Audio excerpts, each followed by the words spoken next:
Hello, everyone, and welcome back to the Broken Wings podcast. My name's Gray, and joining me today is my amazing friend, Mr. Fancy Bird. We are talking all things to do with the latest Teams event that is coming out, specifically list reviews. So, if you didn't know, in Brisbane at the moment, there is a Teams event next weekend for Age of Sigmar, and we are just getting a hold of the lists yesterday, I believe. So we've had a quick look through of a couple of things just to make sure that everything's there, but we haven't had a deep dive yet. So we're going to do that right now. Stephen, before we start, how are you doing? Oh, I'm all right.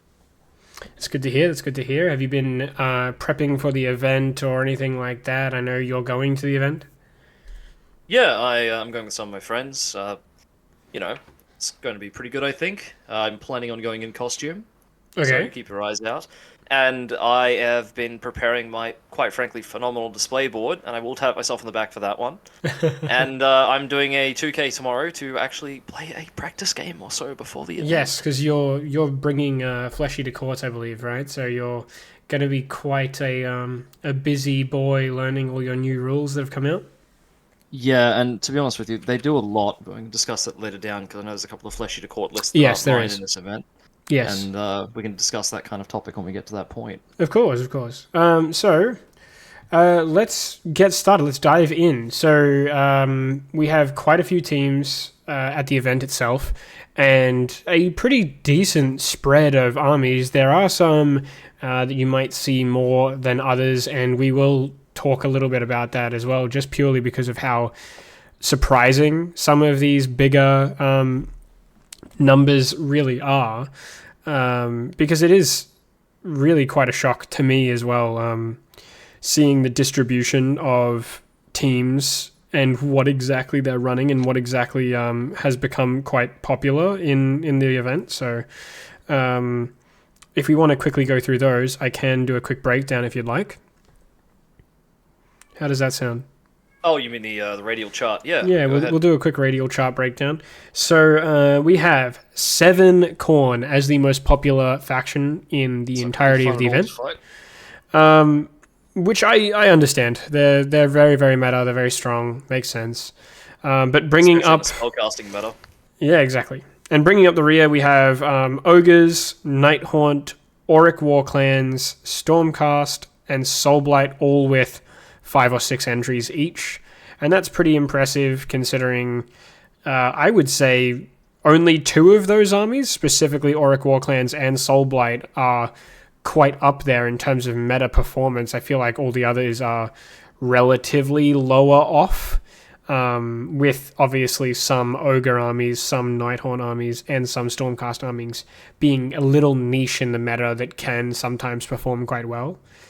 But following up with some more niche sides of the hobby, we have Slaves to Darkness, Daughters of Cain, Skaven, Ideneth Deepkin, Gits, Fleshy to Courts, Seraphon, Ossiarch Bone Reapers, all with 3 or 4 entries as well, which is starting to wean off in terms of actual amount of players and prevalence. But I think that, I'm sure these players are either very much so playing their army and enjoying it, or in some cases maybe taking some of the more meta stuff like Seraphon, Bone Reapers, and Gits being really strong armies in the book. So we might see some of those armies actually do really, really well. And then last but not least, in a more niche setting, we've got Slaanesh, Caradron, Tzeentch, Nurgle, Fireslayers, Sylvaneth, and Sons of Behemat, which are all 1 and 2. No cities. I don't know why, considering they're actually pretty good. It could be because of the nerfs. Obviously, we saw pretty recent nerfs. To be honest with you. Could have brought my pirates. Yeah, well, I'm assuming that there might have been a pretty big upheaval in terms of people playing that list just purely because of the changes. I think when you don't have really anything to go off of, just because your army's been very recently nerfed, as we've mentioned, I think, in the podcast once before, it can be really hard to bring them. So They should just do what I do and run hot trash so it never gets touched. Well, I mean, not everyone Zombie can. dragons, baby. Not everyone can handle that. So I mean, it makes sense, right? But we will start off. We've got the actual graphic on the screen. Look at that. With all the different teams, we will scroll down and scroll through them. So don't even worry about that. We'll start off with the AOS Solomons, which I know is not their team name, but has been errated to be their team name, I guess. I don't know particularly why, if it was maybe something offensive or what, but Yeah, I saw that earlier. That was a bit surprising. They have had that changed, so I'm not 100% sure on that, but either way, we have some pretty reasonably well-known names here in the Brisbane community, with Jack Solomon in particular being quite a vocal person in the community. So it's always cool to see these guys come out and play some games. And while they may be sometimes a bit bashful in the way they speak, but it is very much so well-deserved that they always bring such great lists, and we'll see that now with their lists. Stephen, why don't we start off with Jack Solomon himself, and we'll go through. We'll try and keep a decent pace throughout the episode, just in terms of lists. When we start hitting repeat lists that are very similar, we will mainly be talking more about the changes rather than the whole list again. So first list we'll do a full breakdown, and then we'll start to just notice changes rather than repeat ourselves.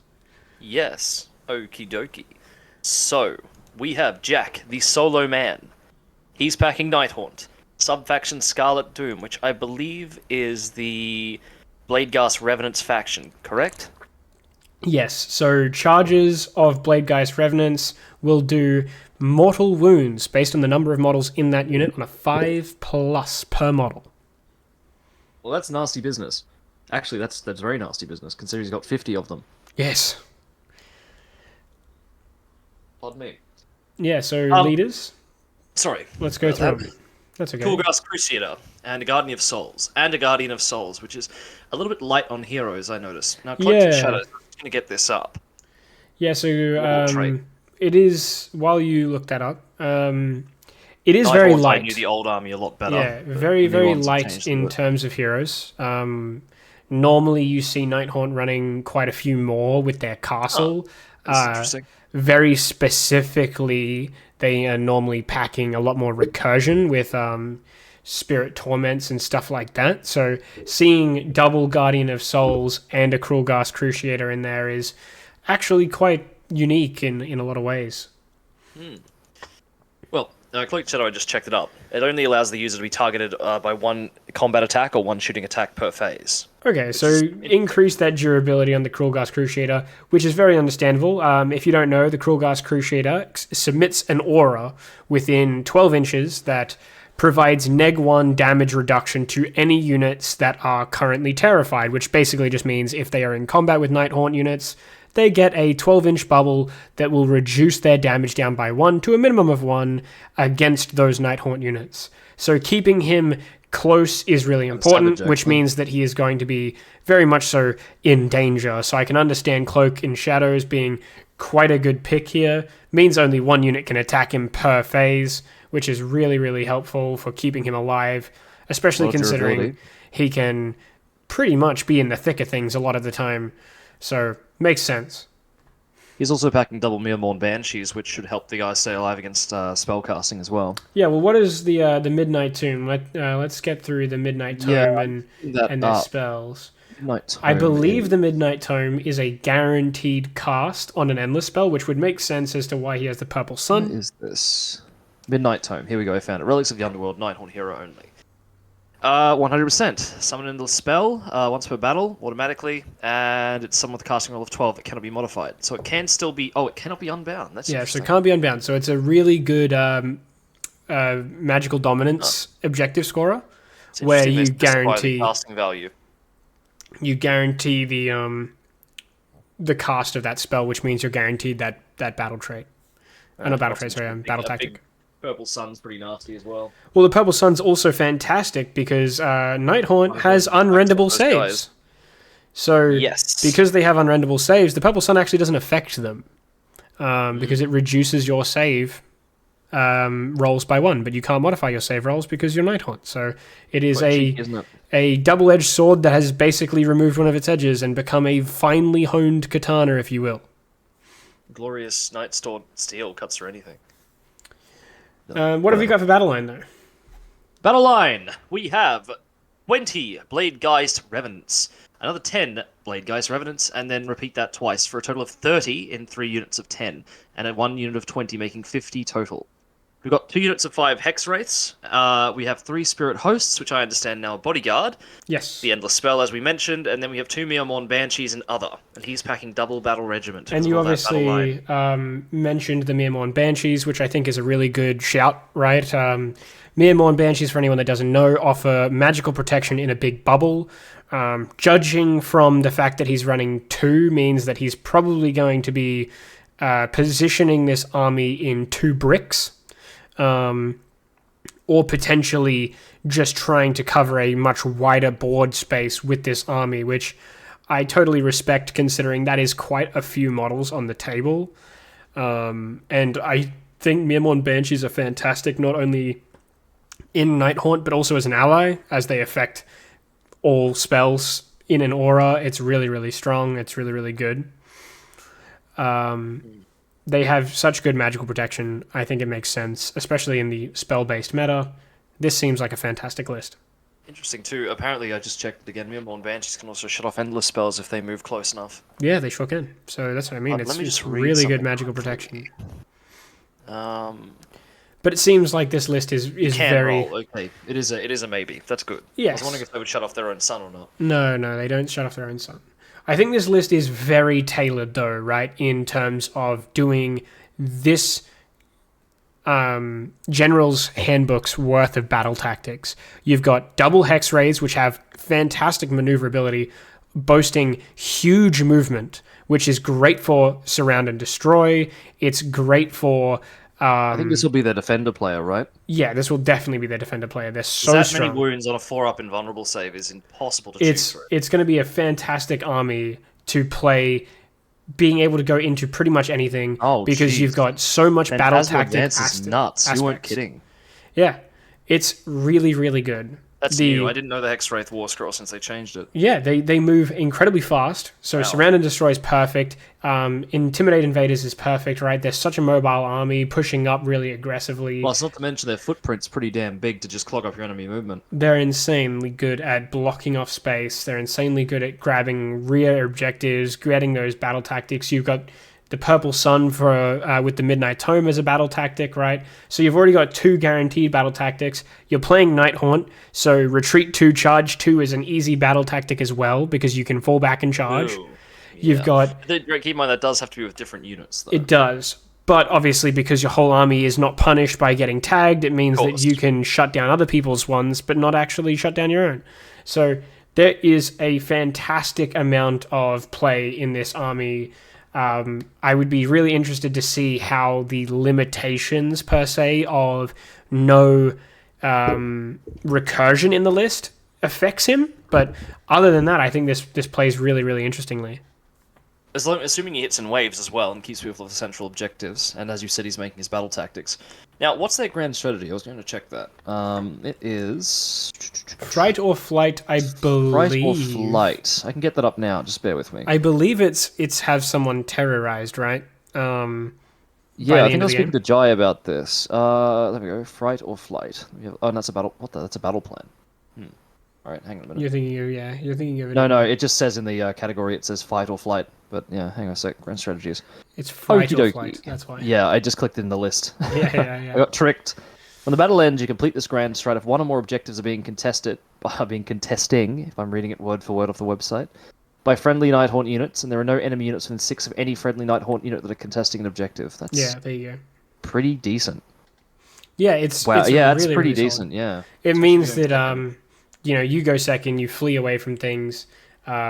If you don't go second, and you end up going first, that's a bit of a rough one, but you just get everything off objectives except the one guy they can't touch. Yeah, there's definitely ways of doing it where it can be really easy to achieve, so I totally respect that.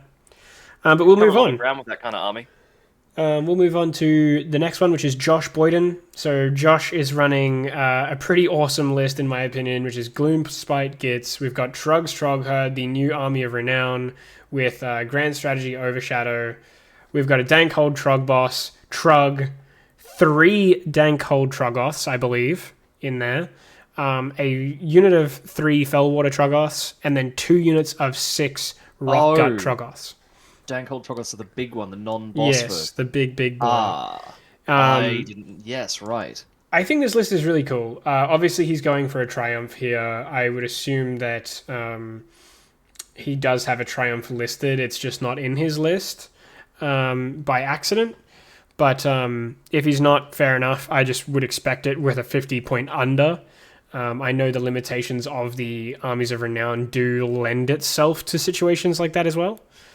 But obviously he's got the new model Trug in his herd, which means he's going to be projecting his roller dice buff to an aura to basically buff up all of his Truggoths surrounding him. And some of those buffs can be really, really insane, with some really aggressive bonuses, as well as some really defensive bonuses as well. A good example would be +1 attack, or improves rend by 1, or instead can only be shot on 6s or has a 5+ ward. Giving Dankhold Troggoths a 5+ ward, as well as the Trug boss a 5+ ward, is fantastic. Obviously, Rockguts already have them. But in saying that, giving Rockguts Rend 3 or Dankhold Troggoths Rend 3, or potentially even getting an extra attack on the Dankhold Troggoths with their D3 +3 damage, I believe it is now. It can be really, really interesting and really, really cool to see some heavy damage here. What do you think of this list? I think it's actually quite a scary list. Nice, and quite frankly, it's something I haven't seen before, and that's good. That's already a good sign. Now, something I was just checking with Trug. Now, on his raw scroll, according to Warpedia, it says at the start of the hero phase he can heal, not just your hero phase. Now, that's huge, because he's healing 3 plus D3, it looks like. Yep. The other thing to note as well about Trug is his buff. If you get the one you want on his D6 roll, it can actually be up for the entire game. Yeah, I did see that. He does not actually have to turn it off. If you roll fantastically well. But the thing is you get only one of the results you rolled and apply its effect. You must pick one of the results. But the fact that you get options is really, really handy for getting the one that you want. Yeah, that's huge. Obviously, he doesn't need to roll again if he doesn't want to. You can recur command points on a 2-up. That's really good too. But I think this list is fantastic. The only thing that I would maybe worry about it, and I don't know, just because I haven't seen this list on a table yet, would be worried about footprint in terms of I don't know quite how much he's going to be able to cover the board. And it's also quite a slow army as well. So he's not packing any mages, which also locks him off a couple of battle tactics. Yes, but remember there is that new battle tactic available as well for Nullstone and Dormant holding characters just being on objectives, so he does open himself up to that one. Yes. No, I didn't know about that one. So there is obviously plenty of play here in terms of some really tough fighters in here. You've got so many threats. Trug is an amazing threat. This Dankhold Troggoth unit is an amazing threat. Rockgut Troggoth, an amazing threat. 2 of them, in fact. So, like I said, intimidating army to sit across from as well. With Trug in that list, they still throw stones, don't they? Yeah, they still throw stones. They've got amazing combat prowess. The only thing that you could maybe see maybe being a bit of an issue is their mobility, but they have insane durability with 3-up, 5-ups across the board, basically. Rend 3 to Rend 4 potentially on their weapons, so shitloads of damage.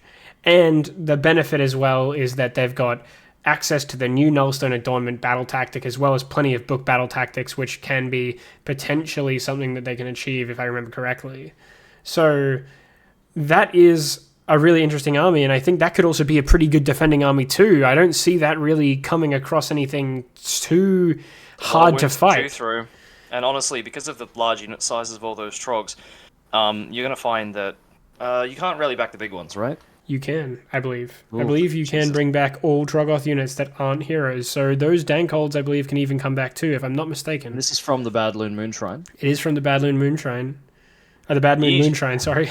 It's just Yeah, I tongue said it twister. too. I got it wrong as well. But yeah, from the Bad Moon. I like that army a lot. I think it's I like cool, that right? army a lot. It's But such the other good thing is, combat what does prowess. Ceaseless Growth do again?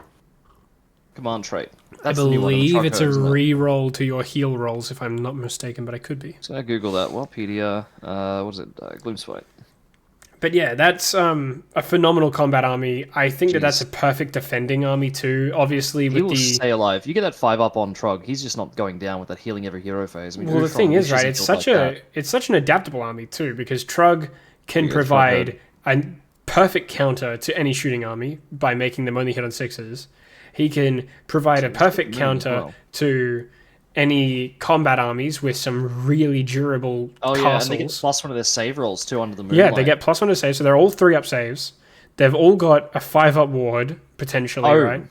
Okay, I see what you're saying now. The lay stone applies to all the Trogs. Yes, all the Trogs. That's So nuts. that's what I mean. The whole army can get only hits on sixes, or 5-up ward, or rend 3 on those rock guts, which can be brutal. And if you layer that in with Fellwater Trogos, where their spew can then reduce it's your armor even save, better, by the way. it's nuts. So it's not a reroll on the regeneration. It's just a flat +1 on the number of wounds you can heal on them. Oh, there you go, even better. And I'd take that over the rerolling the D3 any day of the week. I really do like this list. I think it's a fantastic army.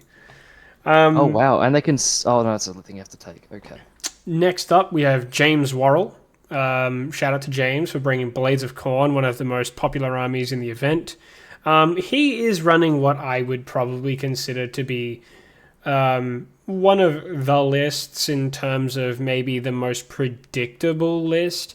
The only thing I see here that's maybe a bit Everything out of that is the ordinary would be he's running 3 priests instead of the usual 2, and he's got a different flavor of unit in terms of the Mighty Skull Crushers, but we'll go through the list.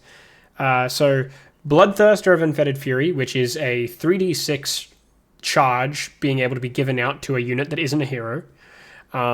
He's got Firebrand, which makes him a priest. He's got Argath, King of Blades, which is a 3-inch aura that shuts down wards. Oh really? He's got a Slaughter Priest, which is your basic mortal priest. He's got 2 Bloodmasters, which are your demon priests. He's got Scarbrand, which innately has his 3d6 charge, does a truckload of damage. And then you have Scar Bloodwrath, who can keep getting back up, which is a great way of farming Blood Tithe points. I actually didn't know about the car. He's really interesting to play into Hordes as well, because he gets a bonus a number of attacks based on Hordes. He then has minimum battle line with a cheeky unit of Bloodletters there, which could be a secondary option for that Unfettered Fury's 3d6 charge. And then we've got... Then they still hurt, even at a low number. Yeah, and then we've got Mighty Skull Crushers, which are incredibly durable unit. If you don't know, Mighty Skull Crushers are about 5 or 6 wounds each, I believe, with a 2-up base save, which can get bonused with Bronze Flesh, which he has in the list. Plenty of other bonuses with movement shenanigans from Killing Instinct, as well as the standard Slaughter Priest's ability to pull people closer. He's got Unholy Flames Prayer, which gives them more rend. So those Mighty Skull Crushers could potentially be on rend 3 with a 1-up save, ignoring rend 1 with an all-out defense, doing crap loads of damage, super durable, super quick. He's playing Reapers of Vengeance, which means anytime his heroes, specifically Bloodwrath, Scarbrand, and the Unfettered Fury, get kills, they get 2 Blood Tithe instead of 1.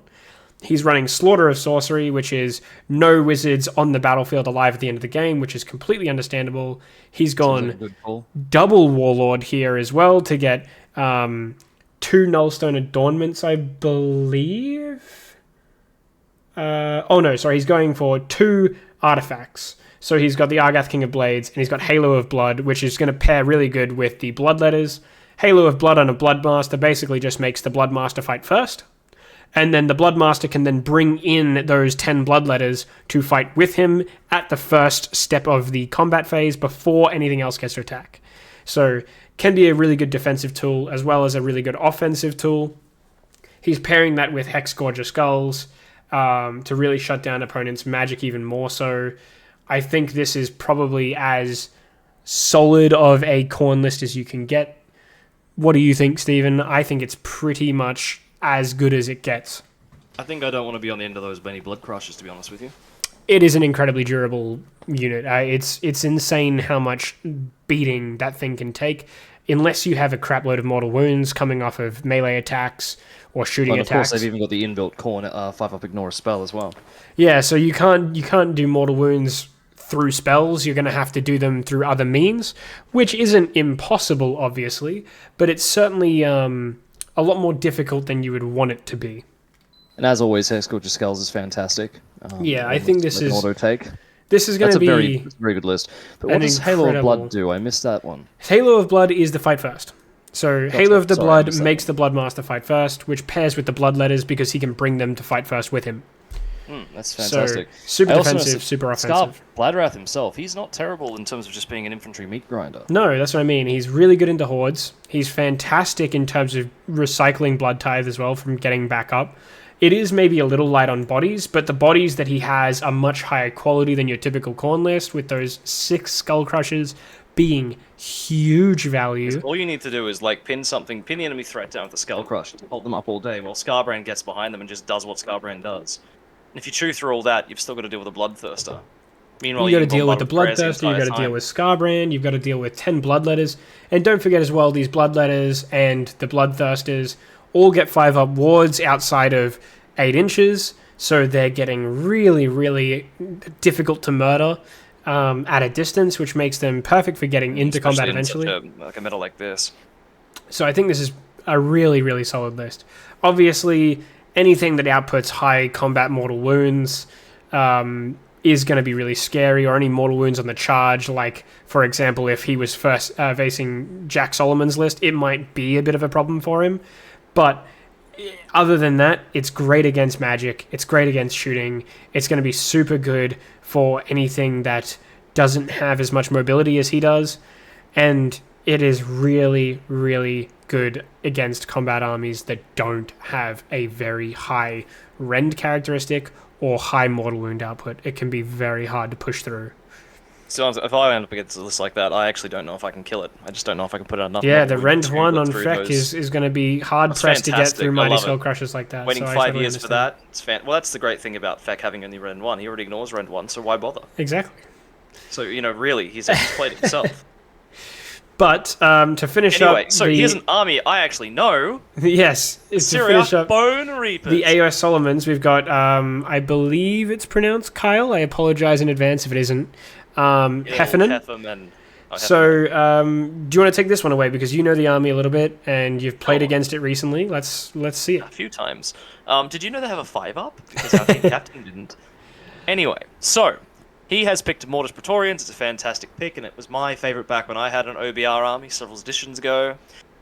They get a counter charge ability. They have all the Syriac Bone Reapers fantastical things where they get the Relentless Discipline points, and then they can use those Relentless Discipline points to do one of many fantastic things.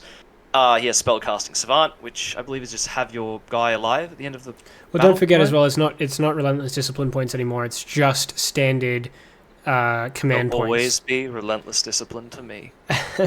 It sounds cool. But yes, And of course, Spellcasting everyone Savant. knows OBR also ignores Battle Shock tests in general, Yes. which isn't super relevant in this particular list, but still fantastic to have. And Spellcasting he has- Savant is, yes, you are correct, have a Locust stay alive at the end of the game. So his Just the Mortison one. Ossifactor. Thokmortian is Locust as well. no, he is actually. not because he's unique. Oh, so a unique hero can't be a Unique Locust? hero cannot be a Locust.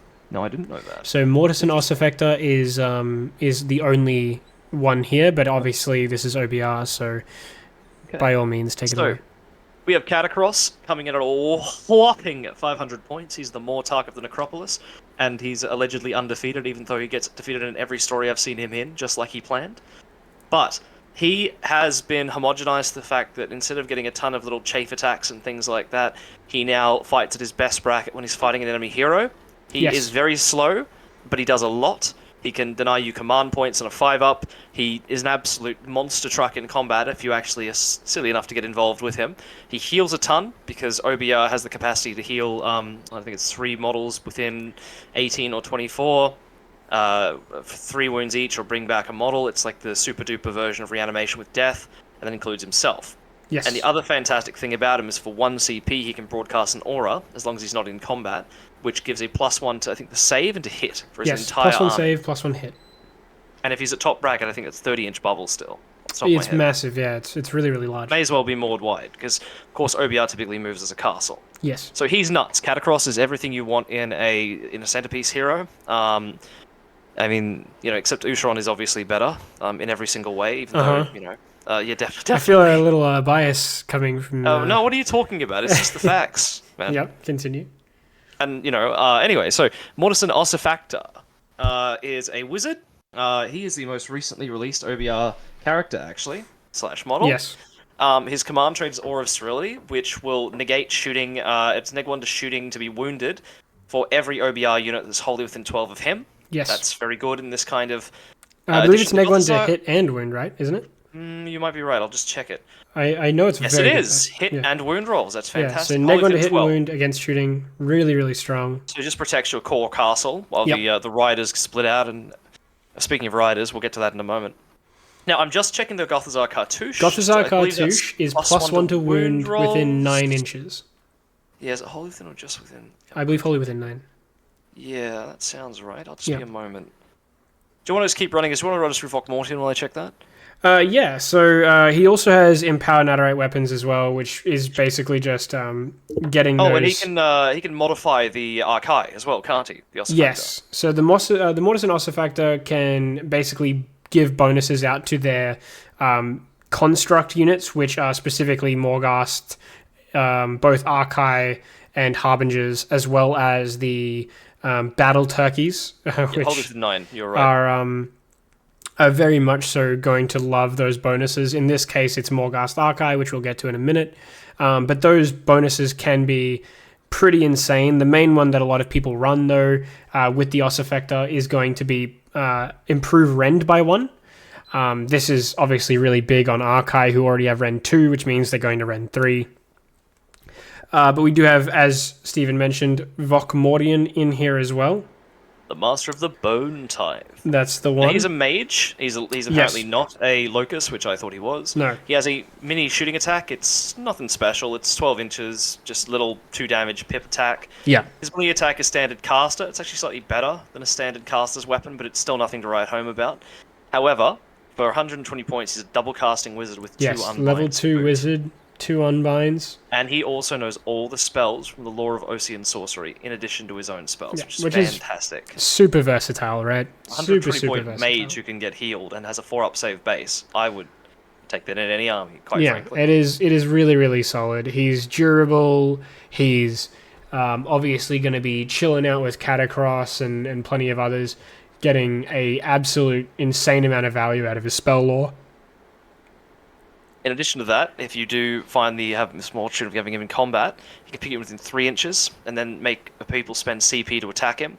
He negates bravery. He removes 2 or 3 if the enemy general's been slain from enemy units within 12 inches of him. Which is and huge. he still has his effectively Finger of Death spell, which is casting base 7 range of 1. If successfully cast, pick a model within range invisible to the caster and roll a dice. On a 4-up, that model is slain. Now, Yes. that's just Hand of Dust, and in a meta where you're getting Primal Dice, it's actually pretty dependable. Like, that could just... See you later, Trog. Obviously, the only else. caveat is that he must survive combat and then proceed to cast the spell. That's very true. However, let's move on. Of course. So- Battle line. Tell us a bit about it. Kavalos Death Riders, and I think he also has some Kavalos Death Riders. Of course. I suppose there's a Mortis Guard too, if you like bodyguarding. Yes. So Now, Kavalos Death Riders, they immediately give you a almost unfailable battle tactic, which is fantastic. They do. It's They are very, very fast. strong. They are tanky. They put out a ton of attacks by themselves, and then you have all the additional good stuff from just being OBR. You can buff their save. You can give them a 5-up Feel No Pain. They get or impact improve hits their- too, right? I believe they might, actually. I believe they get equal impact to the hits. charge roll. Yeah. They do. Yeah, roll a number of dice equal to your charge roll, and then each, I think, is 4-up or 5-up is an impact hit. Yeah. In addition to that, they have a 4-up save base, 3 wounds each on each horse, and, of course, the I'm not sure if the Ossifactor can bring them back, but Catacross can bring them back. Catacross can, yes. Ossifactor cannot. That's right. I'm thinking of the other one, the old one they used to run. The Bone Shaper. Shaper, yeah. Yep. So, the Death Riders, they're fast, they're tanky, they Great have a good screens, footprint, too. They're fantastic screens. Because they're on those 60 millimeter bases, aren't they? The ovals. Yes, they're quite large. Yep, and they're just in general, they cover a major gap this army has, which is just not having any mobility. Yeah, He also has Mortis Guard. Sorry. And then they also just impact in a large way in terms of just sheer damage output. They're really, really strong, especially when you pair them up with improving their rend by 1, or even looking at them just in a sense of how much damage they can put out with +1 to hit and +1 to save from Catacross alone. It's quite nuts. And he has the Mortis Guard, I believe. I'm just checking the points, but I believe that might be a minimum strength unit. Yes, it is. It's a single unit of 3. What makes them battle line? Are they always battle line? I believe it's specifically Mortis Praetorians that make them battle line. Oh, fair enough. And then they're basically just a tough, tanky bodyguard unit with 3-up save. The damage is actually quite formidable, and they can fight once per turn, I believe. Once per game, I believe. Yeah, they're super And durable. obviously- They can come back as well from Catacross. They're really, really strong, really tanky, 100%. Am I looking at the right war scroll here? Because this is telling me they can make somebody fight last. I don't. No, this think must be so. the old war scroll. No, it is. It's weird that one came up.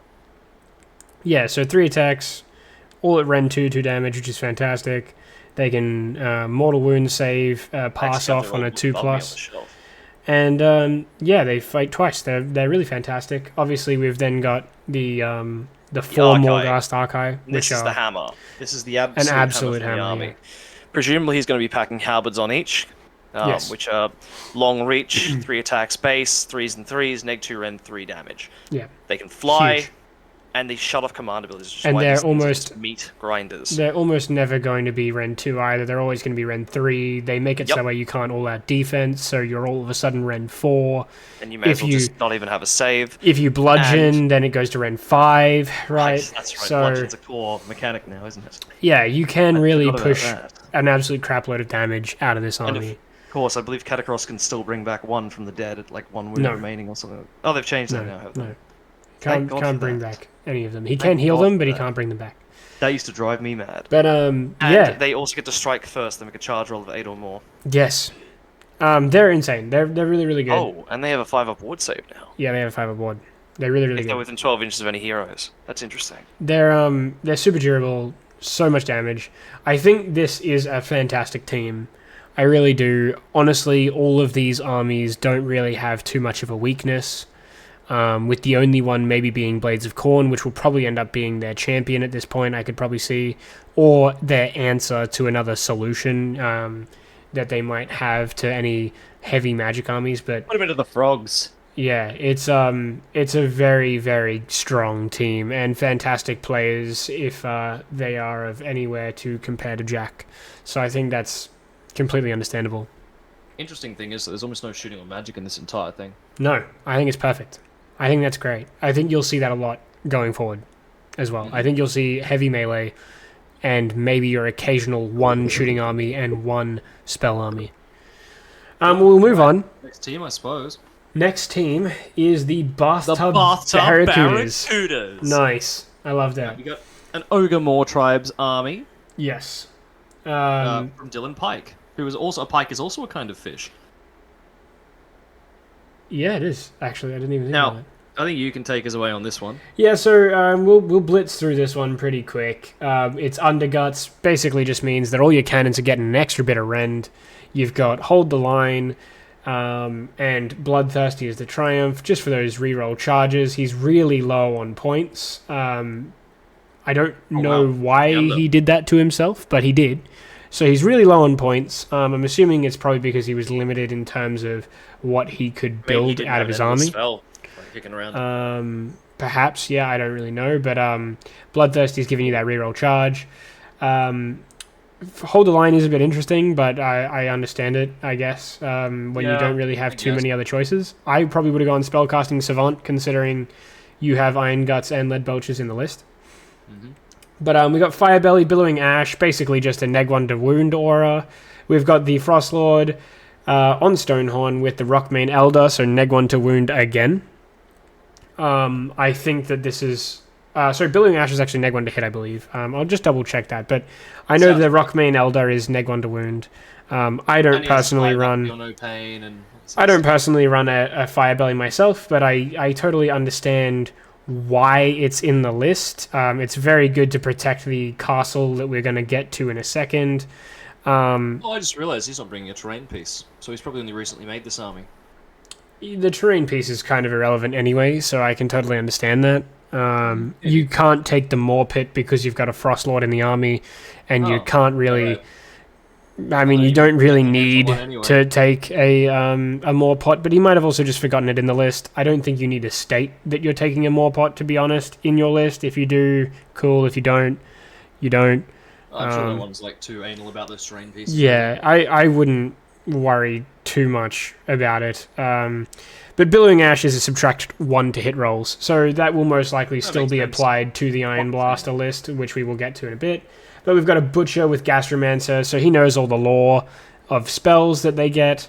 He's got the Gruesome Trophy Rack, which gives a 12-inch bubble of +1 to hit against heroes and monsters for the entire army, which is great for those cannons.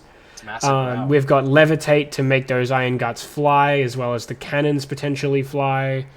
Or maybe That's even even the... visual, isn't it? Or even maybe the Frost Lord fly, right? So there's plenty of different ways that they can ignore certain Get screens some and whatnot. airtime.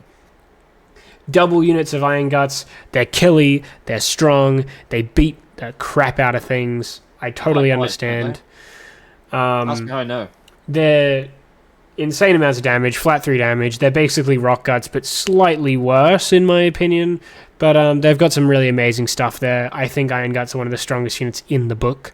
Outside of the Frostlord and Stonehorn, and what we're about to get to now, which is the 3 Iron Blasters backed up. Lead belters. Yeah, I was going to say backed up by a 4-man unit of Lead Belchers. The Lead Belchers are 110% only there for battle line purposes because he only has 60 extra points, which can't get him any other battle line. But the Iron Blasters are pretty fantastic. They're an incredibly strong army with that shooting there because it's effective at long range with Rend 3 shots at D3 plus 3 damage, 30-inch range. It's effective at close range with Neg 2 damage shots. An absolute crapload of them too, 36 in fact. Wait, 12 each. 12 each. It was 10 each. No, 12 each. It's insane. And like I said, Ren 2, because he's got Gastromancer there as well, he has access to the ability to turn them all into monsters when they charge, so they can actually do quite a lot of mortal wounds if their screen dies. The Iron Guts as a screen are going to not only take a beating, but also put a beating out, especially if they're backed up by Billowing Ash for the neg 1 to hit against them. You can't even bloody charge them because then the Iron Blaster shoots you from over them. And yeah, you've got the Overwatch from Iron Blasters. The Lead Belchers also gain that extra pip of Rend, so they can be a cheeky amount of damage if they stand still and Overwatch, which is not too bad. But it's a pretty simple list. We will probably see it more often. What does a Grand Battery Battalion do again? Grand Battery just gives you an all-out attack once per game to one of the models in the unit, so in the battalion, which is going to be those Iron Blasters and probably the Butcher. Yes, the Butcher. So he will be able to give a 1 free all-out attack in that Once game. per game. Yeah, so nothing super I crazy. guess. I would have probably taken a Warlord detachment here, Yeah. but I would assume that Dylan might be a bit new to the game. He doesn't have a terrain feature, as you mentioned. He doesn't have any endless spells, and he's not taking a Warlord battalion, or what would be probably a really good shout as well. He's not taking a fighting and or Wizard Finders battalion either. So Oh yeah, Wizard Finder would have been fantastic in this list. I think it's a bit of an interesting list, but Oh, actually, the reason he hasn't taken Wizard Finders is because I don't think he has any eligible heroes to fit into it. the Butcher, the Firebelly, they They're both wizards fit. as well, right? Oh, true. I believe you can't have a wizard leading Wizard No, Finders battalion. yeah, that's true. That is actually true. You're correct. No, that's a good Zing. point. Good Okay. shout. Yeah, that's a good point. Okie dokie. But either way, We got- no Warlord and no 1-drop. That could have been at least a 3-drop army. So fair enough. Next along, we have Ben Roughman, Pardon me. riding those rough waves with the Ideneth Deepkin, sub-faction Dom Hain. Yes. Grand strategy, Namadi Assault. Yes. Now, I'm just going to quickly get up the Dom Haim thing, because again, I used to play Ardeneth Deepkin, but that was in Age of Sigmar 2.0. Well, while you do Actually, that, I'll read it was out the heroes. 1.0, wasn't it? It was. Off. So leaders, we've got Lotan, a Thrallmaster, a Soul Render, an Achillean King, and a Tidecaster. The Achillean King has an absolute insane loadout of command traits and artifacts and mount traits, which basically make it so that way he can fight the world and is a ginormous hand grenade of unstoppable damage. We've got a Tidecaster to be your wizard. It's going to be really, really important to be able to change the current and all that sort of stuff as well, which is their main strategy, allowing them to be +1 to save, striking first with all of their army, and so many other crazy bonuses. Tell you what, reading Dom Hain, it's kind of like, it's a bloody essay. It is. It's a very big set of It's all about Namadi bonuses. being better, effectively. Let's just sum it up like that. Namadi get super juiced in this battalion, in this sub-faction. You've got the Thrallmaster there as well, which is going to be able to bring back guys for Namadi. He's also just a really good support hero. Model. Looks great too. Lotan, another really good support hero for those Namadi. Soul Render, giving some extra bit of mobility as well. So I definitely see this being a full Namadi buff list. Yeah, definitely. And the Yellow Leviathan too, I believe that still spreads the +1 save as well, doesn't you've it? got Namadi Reavers, which are the shooting unit, as well as 30 Namadi Thralls, which are going to be his big hammer. You've got another 10-man unit of Namadi Thralls, which will just be there to cap Nice little objectives. unit of Reavers too. We've got the Mount Leviathan, which And is it's a of Darkest big Depths. anvil. Just looking up that mount trait here. You've got 2 units of Alapexes, which do genuinely put out quite a lot of shooting. That This is Leviathan interesting. and those Alapexes are going to do a lot of damage at range.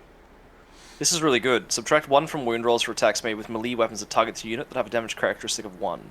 So that Leviathan is just not going to get taken down by It's a Horde. super anvil. The Leviathan's going to be a massive anvil. You're going to have that 30-man unit of Thralls be a massive hammer. You've got the Achillean King being a massive hammer. And you've Oh, I got love the King. The King's 2 so good. Alapexes. I think this is pretty much just going to be a matter of he's going to be poking you at a distance with all of the shooting that he's got in the list, which is fantastic shooting, might I add. He's got plenty of mobility with the Achillean Alapexes to be on board edges, getting surround and destroy for battle tactics. Not to He's mention got- they'll just murder a hero that's caught on their own. Yeah, he's got Suffocating Gravetide, which is going to be great for clearing chaff, for his Thralls to get through. He's got plenty of heroes for support. I think that this is a really interesting list. I'm looking forward to seeing this one because it's been a lot, as you know, back in the previous editions, Namadi lists weren't particularly, well, they weren't particularly good. No, and I think they're very good now. I think Not to they're mention- actually quite good. Not to mention they're a bit brittle on the wallet. Yes. Now, the other thing too is they still have their Forgotten Nightmares trait, which are the only nearest unit you can shoot. Yes. You can only shoot the nearest unit. Yeah. So and that's they will still be have the the Tides of Leviathan, Death, I would which- assume. Yeah, and they still have the Tides. This is for people who don't understand the army. Yeah. And they still have the Tides of Death, which means every turn they get a different trait, which Yeah, again, which I mentioned they're all before. nasty. Yeah.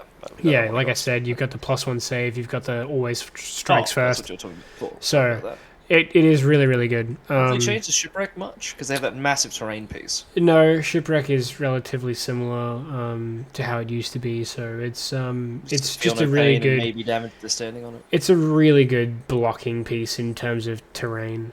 I think that this is a really reasonable list. I don't know how well it's going to do potentially against some of these other armies, but Oh, jeez. Countercurrent's quite good too. yeah, it's an interesting list. I do like it. I think that it's going to be very hammer and anvil. I would be worried if I was Mr. Ben going up against some armies. Could be really, really scary, but this is a teams event, so this is where you will see a lot of lists that are a bit more skewed towards fighting certain things, purely because of that. Sorry, I just saw the next list. Yeah, so we've got Corey Armstrong Payne, another one running the Blades of Corn. Pain is appropriate. This He's is the Bloodlord sub-faction, though. This is a little bit of an interesting one. It is, I like it a lot, Bloodlords. actually. Still Slaughter of Sorcery, which is understandable. He's got the Bloodmaster with the Halo of Blood, which we mentioned before.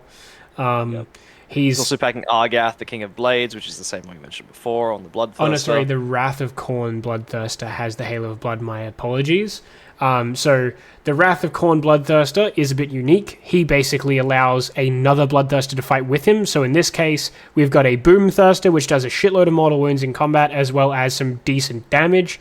And then the Wrath of Khorne Bloodthirster. So they're going to pair up. They're going to fight first. Buddy. And they're going to shut down your wards, explode everything in a big AoE. And the benefit, obviously, as well, is they strike first, before everything. Guaranteed, no matter what. So they're a perfect pair. You've got the Bloodmaster to pair up with a unit of Bloodletters, which we will get to in a second. This is pretty impressive. And a Slaughter Priest, which is going to be your second, well, rather third priest, because we've got Firebrand in there again. Yeah. And he's also packing the Skull Altar and the Hexgorger Skulls as well. Still got this Hexgorger Skulls as per usual. The battle line is where it changes as well. Obviously, we're seeing 50 Bloodletters, which is quite a lot, especially paired with Wrathmongers to get that extra attack on them. This team has a phenomenal amount of bodies across their entire army. It does. And it also looks like they are playing for more fun than anything, I think. These are... I'm glad we have like long round times, because otherwise you'd be fighting the clock as much as your opponent. Yeah, these are definitely going to be very fun armies to play. Not a lot of spookiness involved. Except for the last team. But this is looking really, really cool. Bloodletters in Bloodlords do mortal wounds on 5s. They're very strong. A lot of wounds too. That's 60 wounds in that 30-man unit. So yeah, 2 wounds each, right? And they have like what, a 2-inch range pretty, on their swords. So yeah, you might pretty actually mental. attack a good chunk of that unit. Really, really strong. I really like still it. packing a 4-up save, and obviously they hard to be shot at, and it's all nasty business. A lot of movement. Blood Reavers for easy Blood Tithe points. Yeah, and the Wrathmongers for +1 attack. I think that's a very solid list. I like it a lot, and it's something I've never seen before again, which is awesome. I like the actual innovation there. I think it's really cool. I've seen similar lists running around. I'm surprised that he didn't go with an unfettered Fury, purely because that 30-man unit 3d6 charging is pretty nuts. But fair enough. I'm surprised. Doesn't the banner usually work with this stuff as well? No, Brass icon? No. Oh, I just guess I'm flat out wrong on that one. It's only for mortals now. Oh, that makes sense. It's a 4-up rally, yeah. And then we have Dylan Cassidy, Nighthaunt, Emerald Host. So this is a bit different, and it's Feed on Terror. So this is the one that I was thinking about earlier, which is have something in combat and terrified at the end of the game. I was talking with Jai about this. And yeah, the Emerald Host is pick D3 units and at the start of the game, and they take D3 mortal wounds every single one of their hero phases, I believe, or one of your hero phases. This looks like a much more traditional Nighthaunt. This is very traditional, yeah. It also looks like, as you mentioned with, and forgive us boys if we're wrong here, but a lot of Dylan's army too, this looks like a new player's army. I think it might be a little bit more put together, though. You've got Kurdos, you've got Lady Olinda, and you have Reikenor. Oh, Reikenor, I love him. He's such a cool model. All three of those are fantastic heroes. The Knight of Shrouds on Ethereal Steed for some teleporting shenanigans is always really cool. Guardian of Souls with Midnight Tome, which is perfect. It means that he's recognizing his battle tactics need to be achieved. He's done a fantastic job of taking that. He's also got Merciless Blizzard in there, which is fine. Kurdos is going to be stealing your CP. Reikenor is going to be casting some really solid spell casting. Lady Olinda's got plenty of mortal wounds. This looks very, very traditional. A lot more Black Coast running around for battle tactics. A lot more leaders. Looks really interesting. It obviously is lacking a little bit more in damage, but this is more of a chip damage army focused around specifically chipping away at your characters at a distance until they close that gap, hit you with a couple of pretty fantastic damage dealers like Kurdos, like Lady Olinda's explosive shrouds, like Reikenor's scythe, the Black Coach's scythe. I believe he's probably going to be packing the melee variant of that. He's got plenty of Spirit Hosts to back them up, as we mentioned in the previous Nighthaunt list. He's got those Mirmorn Banshees for protection as well. A cheeky 10-man unit of Bladegeist Revenants, which I could maybe see being swapped out for something else. And then he's got 2 Endless Spells, which are going to be great for that Midnight Tome to proc off as well. It means you're getting that battle tactic for free. You've got plenty of movement with Chain Rasp hordes, blocking things. You've got Coach getting that free battle tactic as well, because the Coach has a really good battle tactic that works well with it. I think this is a very stock standard Nighthaunt list that you would expect, but I think it's a very interesting way of doing it. As you said, with the Mortalis Term and Axis, with the chip damage, that's quite devastating. It's a bit of a nice, nasty bomb, actually, if you can cast it nearby. Yeah, it's Got a super, 20 super threat good. range, Especially and then because another 6 on the bloody damage. Especially because it's guaranteed as well. Yes, that's fantastic. Just chuck that in. 20 inches away, well, 12 inches, move at 8, and then it still hits everything within 6. That's half the board. It's really, really solid. I think this is going to do quite a lot. I think out of all of these lists, I think this is probably the one that I would be the most scared of versing. It's really, really solid. I think that the Khorne list is perfectly doable, perfectly fine. I think it's going to work really, really well. I do love the inclusion of the Wrath of Khorne, the Bloodthirster, Incensed Rage. Boomthirsters will always have my heart. I have a Khorne army in the cabinet. They're fantastic. Absolutely adore them. Ben Ruffin's list is definitely out of the ordinary for Ideneth. That one has a lot of play, in my opinion. It has a lot of play. It's going to catch a lot of people by surprise. Super skillful to use. And Dylan Pike has a very cool little list. I think that will be very much so more for fun. We will probably see more Iron Blasters in the future down the line, but I think it's a fairly well put together list. I would have maybe put in an Endless Spell and then taken a Warlord trait to make the Frost Lord also a wizard with a Amulet of Destiny, because I don't see one anywhere in this army, in this team, I mean. So they could have had Amulet of Destiny over there, which would have been probably, in my opinion, a little bit better. But hey, I think it's still pretty good. We've got quite a lot of battle regiments in this as well, so we're low on drops here. We've got command entourages for extra artifacts on all of these guys, might I add. Every single one, except for Dylan Pike over here. So this is pretty funny to see that, actually. Right. Very low drops. Next team, I suppose. Next team, Coffee and Sigma. These guys usually have quite a few teams across the board, but this is Coffee and Sigma Choking Hazard. Get it started.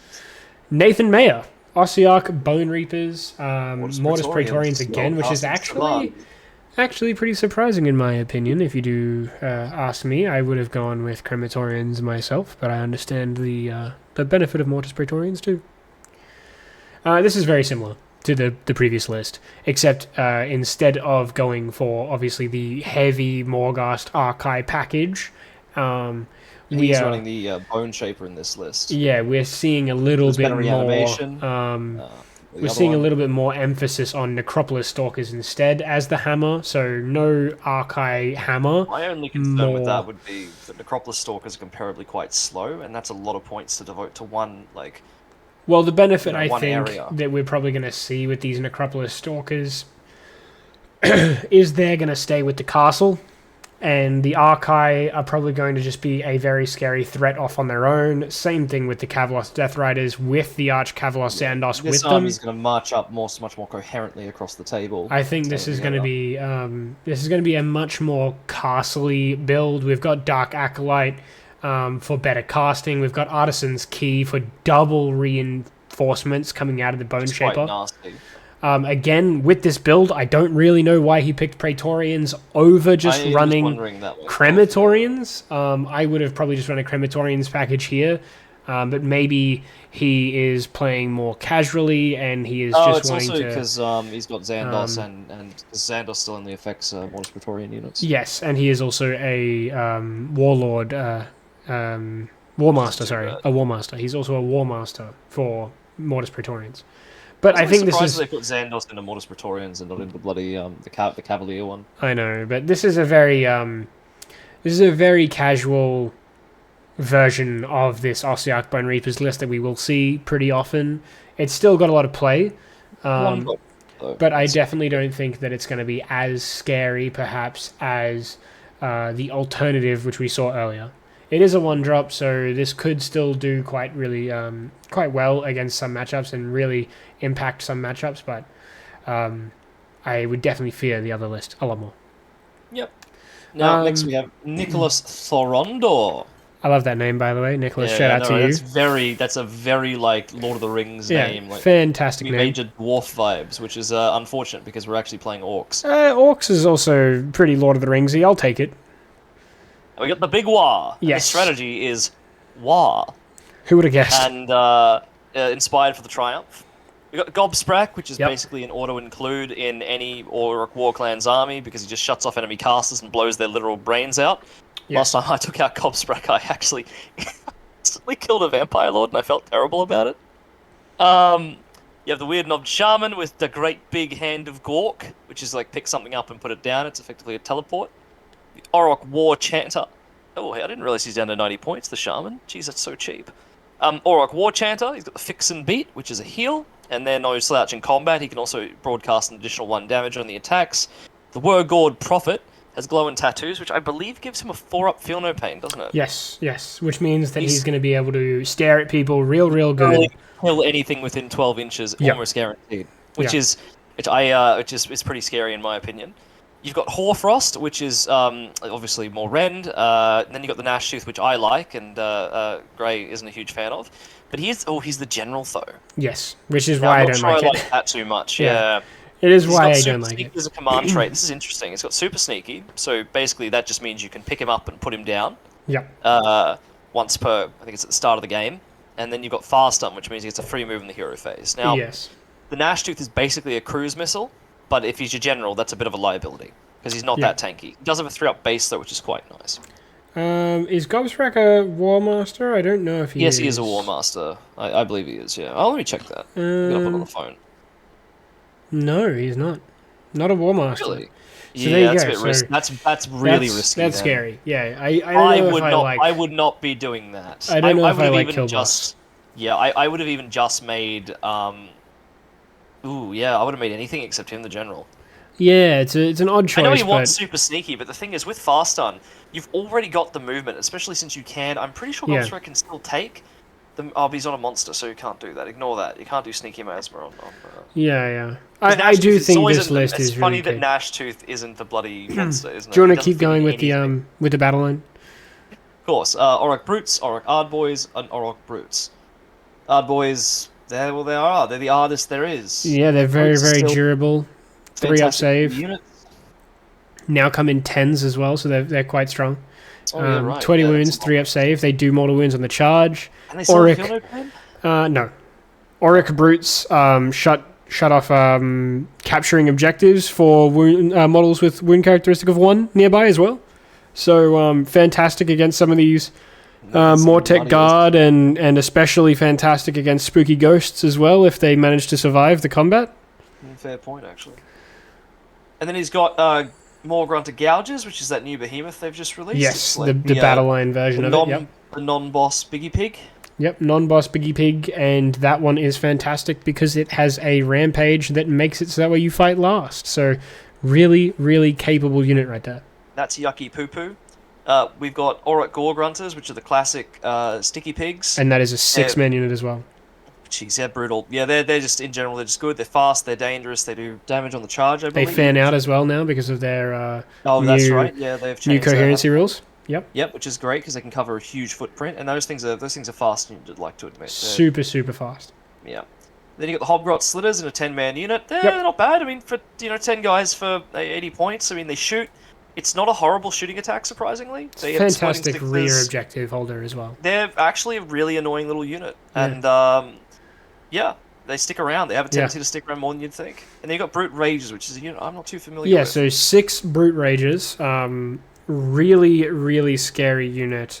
The thing with this army is it's going to love putting that War Chanter buff on either that unit of Gore Grunters, or that Brute Rager unit, because they just are going to do an absolute crapload of damage. I don't know what his loadout is here in this situation. I'm assuming it's probably going to be either Chain Smasher or maybe Mighty Gore Hacker as well. On them are pretty good, actually. But either way, he's looking at either with a 6-man unit, 36 attacks at neg 1, 3 damage, or with a 6-man unit, he's looking at 18 attacks at Ren 2, 3 damage. Yeah, look, So- I'm not going to lie. The Chain Smash with the beat is pretty scary. Yeah, either way, it is an absolute ton of damage output. The Gore Grunters are going to do a ton of damage output. The best part about this army is it's a 2-drop, so you're probably going to be able to get a very good chance at choosing who's going first, who's going to take the beating, and with a very techie set of heroes, you've got defensive capabilities with the Wargog, you've got the Weird Knob Shaman for a teleport as well, and you've got Gobsprak for shutting down enemy wizards. The really fantastic thing here is that it's got everything you want.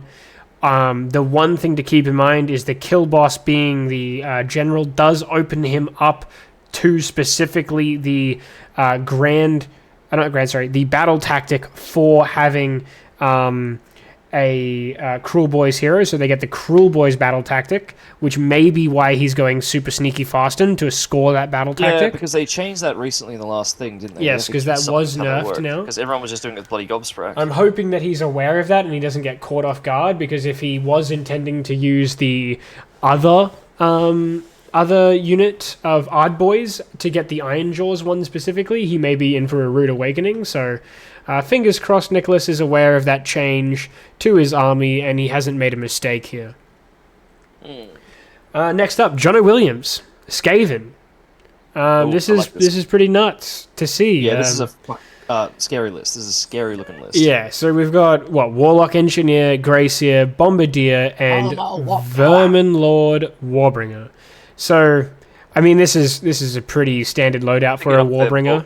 I don't know the new book that well. Devious Adversary and Warpstone Charm are very, very common. Basically just makes him into a super murder house. Love it. Think it's great.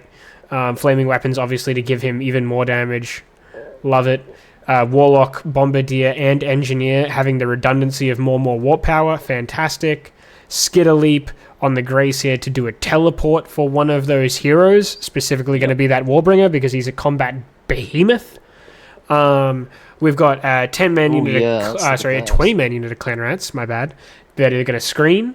He's got Storm Fiends, 2 units of, I believe, 6 Storm Fiends, which is a crap load of output. That's a ton of guns, man. Ton of guns. Do I think this list is going to win games? Yes. Do I think that there is going to be plenty of games that it could just implode? Also, yes. Particularly since we've got Frigid Zephyr in the list. I think that this is potentially a if he plays win it at all smart, costs though, or lose a at all dangerous costs. thing to stare down. Yeah, so you'll As either long as win he's big trading. or lose big. As long as he's trading, I think he can bring it home. But he does not have a lot of footprint, and his No. killing machines have to be. They have to be. He I is think he's going to need he's to going to really avoid. hurt against mobile armies because if Yeah. you're smart, you don't even need to kill the Storm Fiends. He's you going just to get need behind to him. really avoid anything that has movement, anything that's going to turn one charge him. He's got no screens. You lose those 3 heroes and those Clan Rats, and what else do you have to actually hold objectives with? Exactly, yeah. And the other problem as well is he just really doesn't have anything to protect him from stuff like your Flesh Eater Quartz Morbeg Knights that have the decrease to Overwatch as well. So be very scared, Jono. I appreciate your list, and I think it is awesome. You've got 3 pillars of power. They are all projecting it board wide, though, which is very, very good. I'm interested to see how you go. You're blessed in my heart for being the Skaven player of the event. Well done. And he's also packing Acolytes for almost a guaranteed Skitter Leap. Yes, and Dorian Acolytes as well for that more war power, and also Skitter Skitter still Leap. get their once per game shot? I believe so. Ah, I nice. believe so. I like how they keep some of the fun Skaven mechanics. And then we've got Stavros, the legend himself. Oh, here we go. With Sons of Behemoth, which is pretty understandable. I know Stavros has a pretty substantial collection of armies at this point, so seeing him bring the Sons of Behemoth is great. We've got a War Stomper. This is right. This a Kraken Eater. This is really interesting. 2 units of 3-man Crusher Mob, and then the Regiment of Renown for Beast Skewer Boys. This is an insane list. 2 bigs, that addition is really, really clever. 6 smalls, and a crapload of Bolt Boys. This is a very interesting list. You've got 4 major hammers in this list, 2 being very short-ranged with the Bolt Boys, obviously, and then 2 being really, really fragile with the Man Crusher Mob. War Stomper and Kraken Eater are probably not my preferred units to be taking as bigs, but I totally understand why they're here in terms of points cost. But I think overall speaking, those Bolt Boys are probably going to be hiding behind those bigs. The Man Crusher mobs are going to be running around killing things. They've got the War Stomper in there for the Stomper tribe to give them all the bonuses that they can get for being littles in the War Stomper army, so I totally respect that as well. I think this is not your typical big list. So I actually think think it's it's really probably cool. good against another big monster list, looking at it on paper. Incredible output is what I'll say to that. This team has 2 incredible output armies, a very defensive and tricksy army, and then a maybe more identity crisis Mortis Praetorians army that maybe wanted to be a Crematorians and didn't do that. But either way, good luck to Coffee and Sigmar. I really hope they do well and they have a lot of fun. I think they're all taking very interesting lists. I think the one to look out for, though, is Mr. Lord of the Rings, Nicholas Throndor himself, as he has a fantastic list. All right, shall we move on? Yes, we shall. We have the Degenerates, a very well-known group of individuals. I think that they're a hilarious amount of fun around a tournament scene. It's unfortunate that they cannot dress up in their full crazy garb, but I'm sure they will figure something out for this event. They are insane group of people and crazy guys. These ones we fought last at the last event we went to? Yes, they are. Oh, nice. But they're nuts. They're crazy people. Absolutely. No, it's the exact same Praetorian list. Insane. Oh, no, it's slightly different. Actually. But we've got starting off with okay, Harris Shelton with Ossiarch Bone Reapers. As we said, it is very, very similar. Basically, we've got look at that Archon. list. Archon the Black in there, basically making those Archai battle line. Other than that, it is the exact same list, if not basically just a molded together version of the previous lists. It's definitely not bad. Yeah, I think that this is the strongest orientation of this list. I don't think you can get better than this. The only thing that I think maybe is a mistake would be Dark Acolyte. I think that the better option would have been Aura of Sterility, but considering the relatively small lack of shooting we've seen so far, perhaps I'm wrong. But this is a very similar list to what we've already seen. Arcan is huge, just provides more healing, more power. He's honestly pretty deadly and he's pretty fast. He's shockingly fast. It's a great list. I think that this is going to be... monster, he can smash the rubble, which can deny a lot of people around strats. This is going to be a very easy win for a lot of games. So well done to Harris Shelton for taking this. I think this is the best Ossiarch Bone Reaper list we've seen so far, in my personal opinion.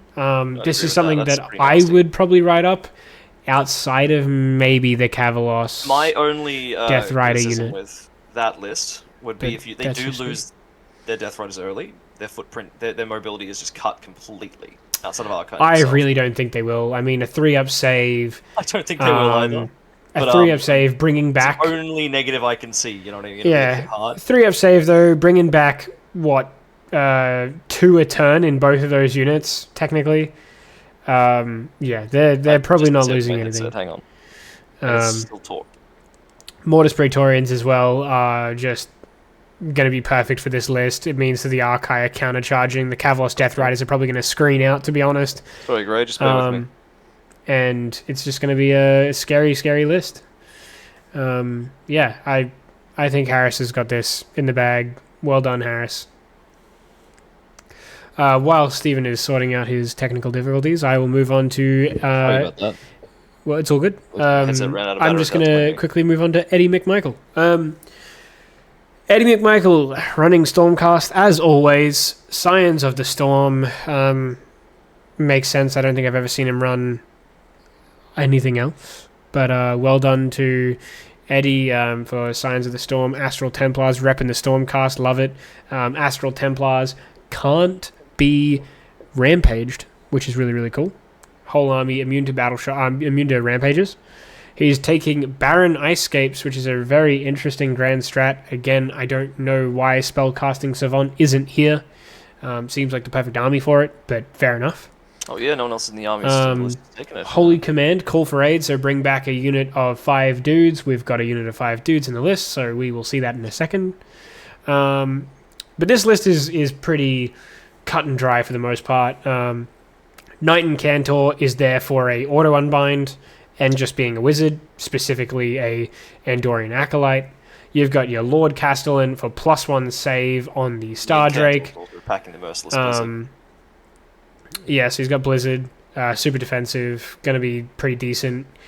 He's in the Andorian Acolytes Battalion with the Lord Castellan, who's going to give +1 save, probably Mystic Shield if the Incantor doesn't do it himself, to the Star Drake, making the Star Drake practically immortal. We've got the Lord Imperatant, who is solely there for free CP generation and also deep striking a very nice unit of Annihilators, which we will get to in a second. We've got the Lord Celestant on Star Drake, who is his general. He's got the hammer, which is the best weapon option.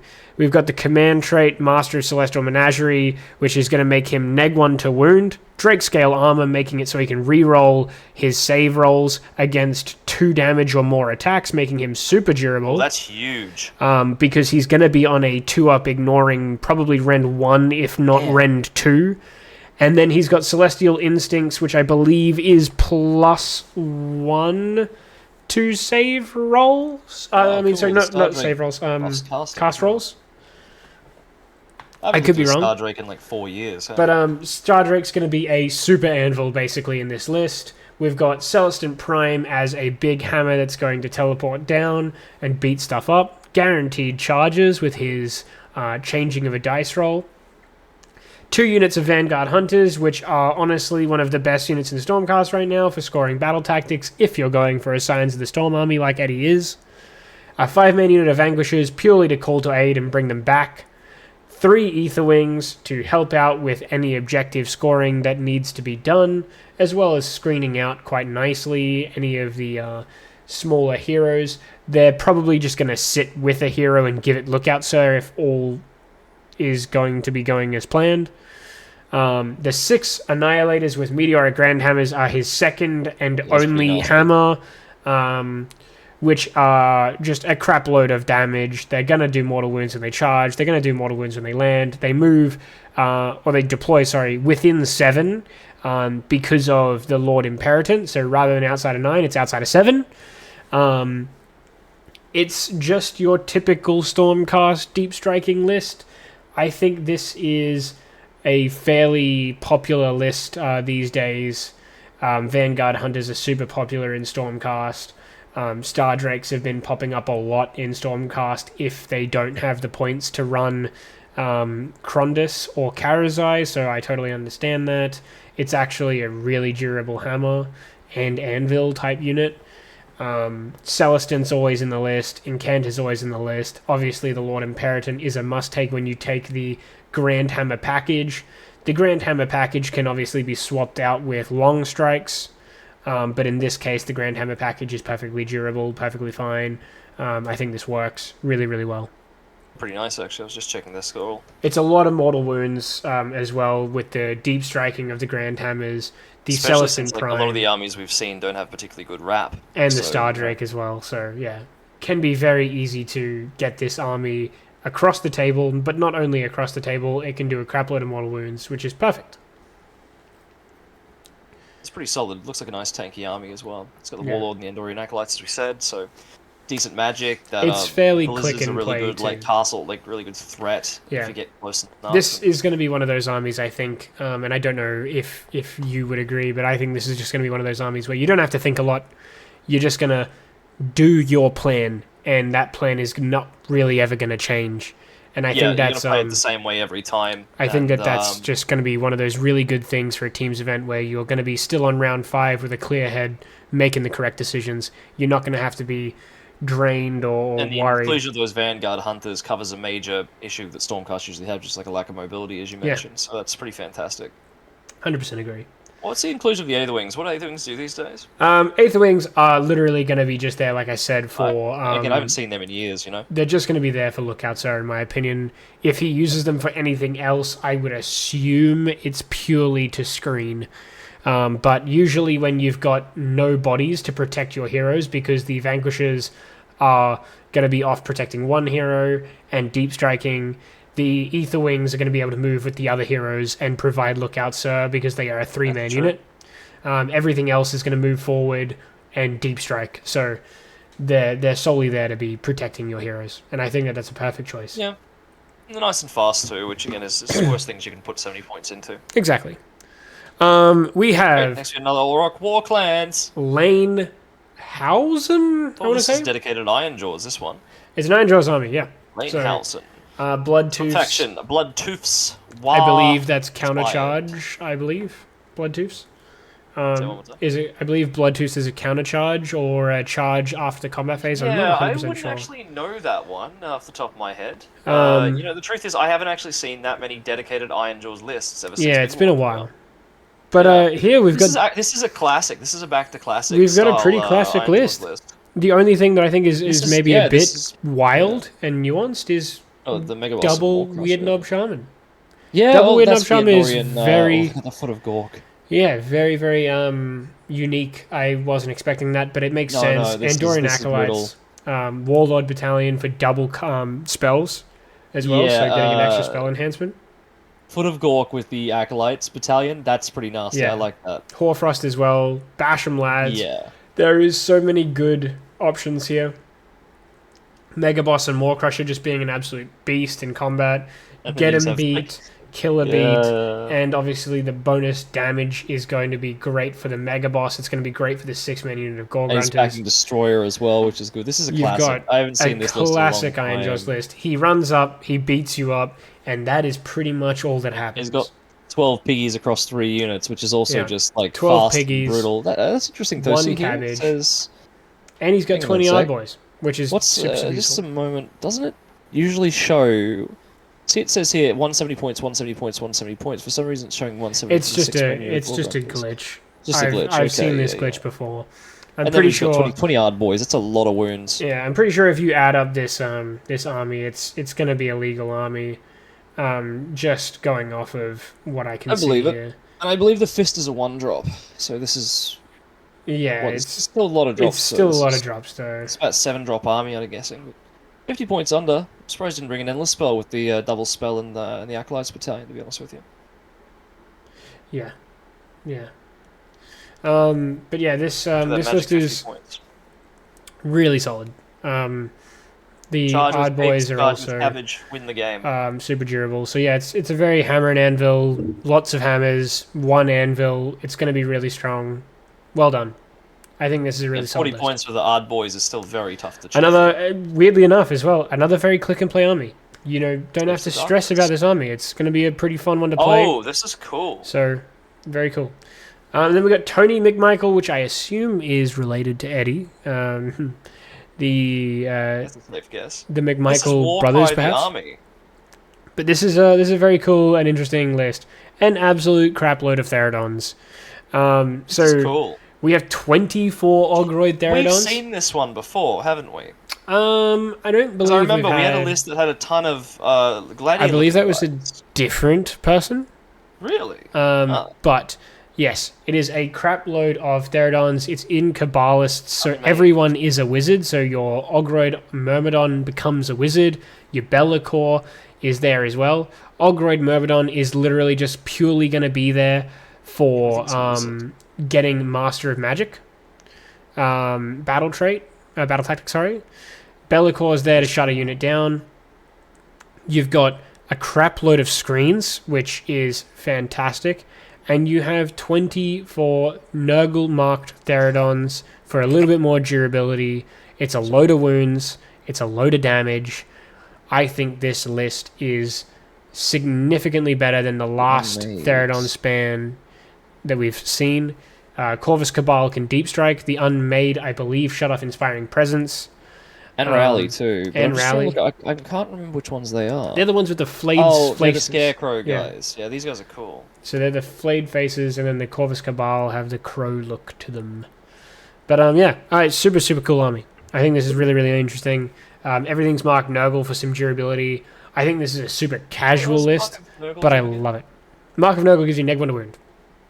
Jeez, So, that's just solid. Super durable, but just a cool, fun list. I don't know how well it's going to do, but I think at least having screens on these Ogre Therodons will make it so that way they get across the table a little bit easier. What does the full Doom Sigil do? Because as far as I can tell, this army doesn't seem like it does any damage, but it looks like it'll tank pretty No, decently. Therodons do damage. Really now? Therodons do damage. I'm gonna check it. They are like Iron Guts. Out of curiosity, though, why is one unit of Ogre Therodon's battle line and the other aren't? Because he's manually selected. Because the Myrmidon, however you want to call it, Ogroid Myrmidon, is able to make one of them battle line. Oh, just one battle line. That's interesting. That's only one. Yeah. Suppose if he made all of it, you just take nothing but Ogroids. Yeah, so for every Myrmidon, you get one Ogroid Therodon battle line. Oh, right. Ogroid Myrmidons are these new ones that have come out relatively new, aren't they? But yeah, the a bulldog. craziest thing about these guys is if they're running the Great Axes, they're 3 attacks each, 3s, neg 2, 3 damage. So they're going to be putting out a shitload of damage. Yeah, I'm just looking at them now. You're not kidding. Yeah. These guys are nasty. They're really, really nuts. 96 attacks across the each. entire army. 5 wounds each. They're super durable. Like I said, They have a 5-up save, though. they're That's where the fantastic. Mark of Nurgle comes in, I suppose. Yeah, neg 1 to wound makes them really, really solid. You've got the that's Conqueror's pretty Crown as well in there to shut down any capturing objectives for units with a wounds characteristic of 1 or 2 within range of that hero. So he's going to sit back turn 1 and then get Master of Magic, and then he's going to move forward after that with his Myrmidon buddies. I wonder if he knew how Shaman of the Chilled Lands works in this event. What do you mean?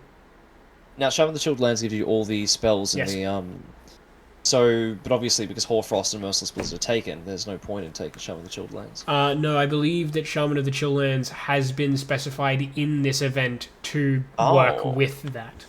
So you'll still get access to all So you'll three. still get access to all 3.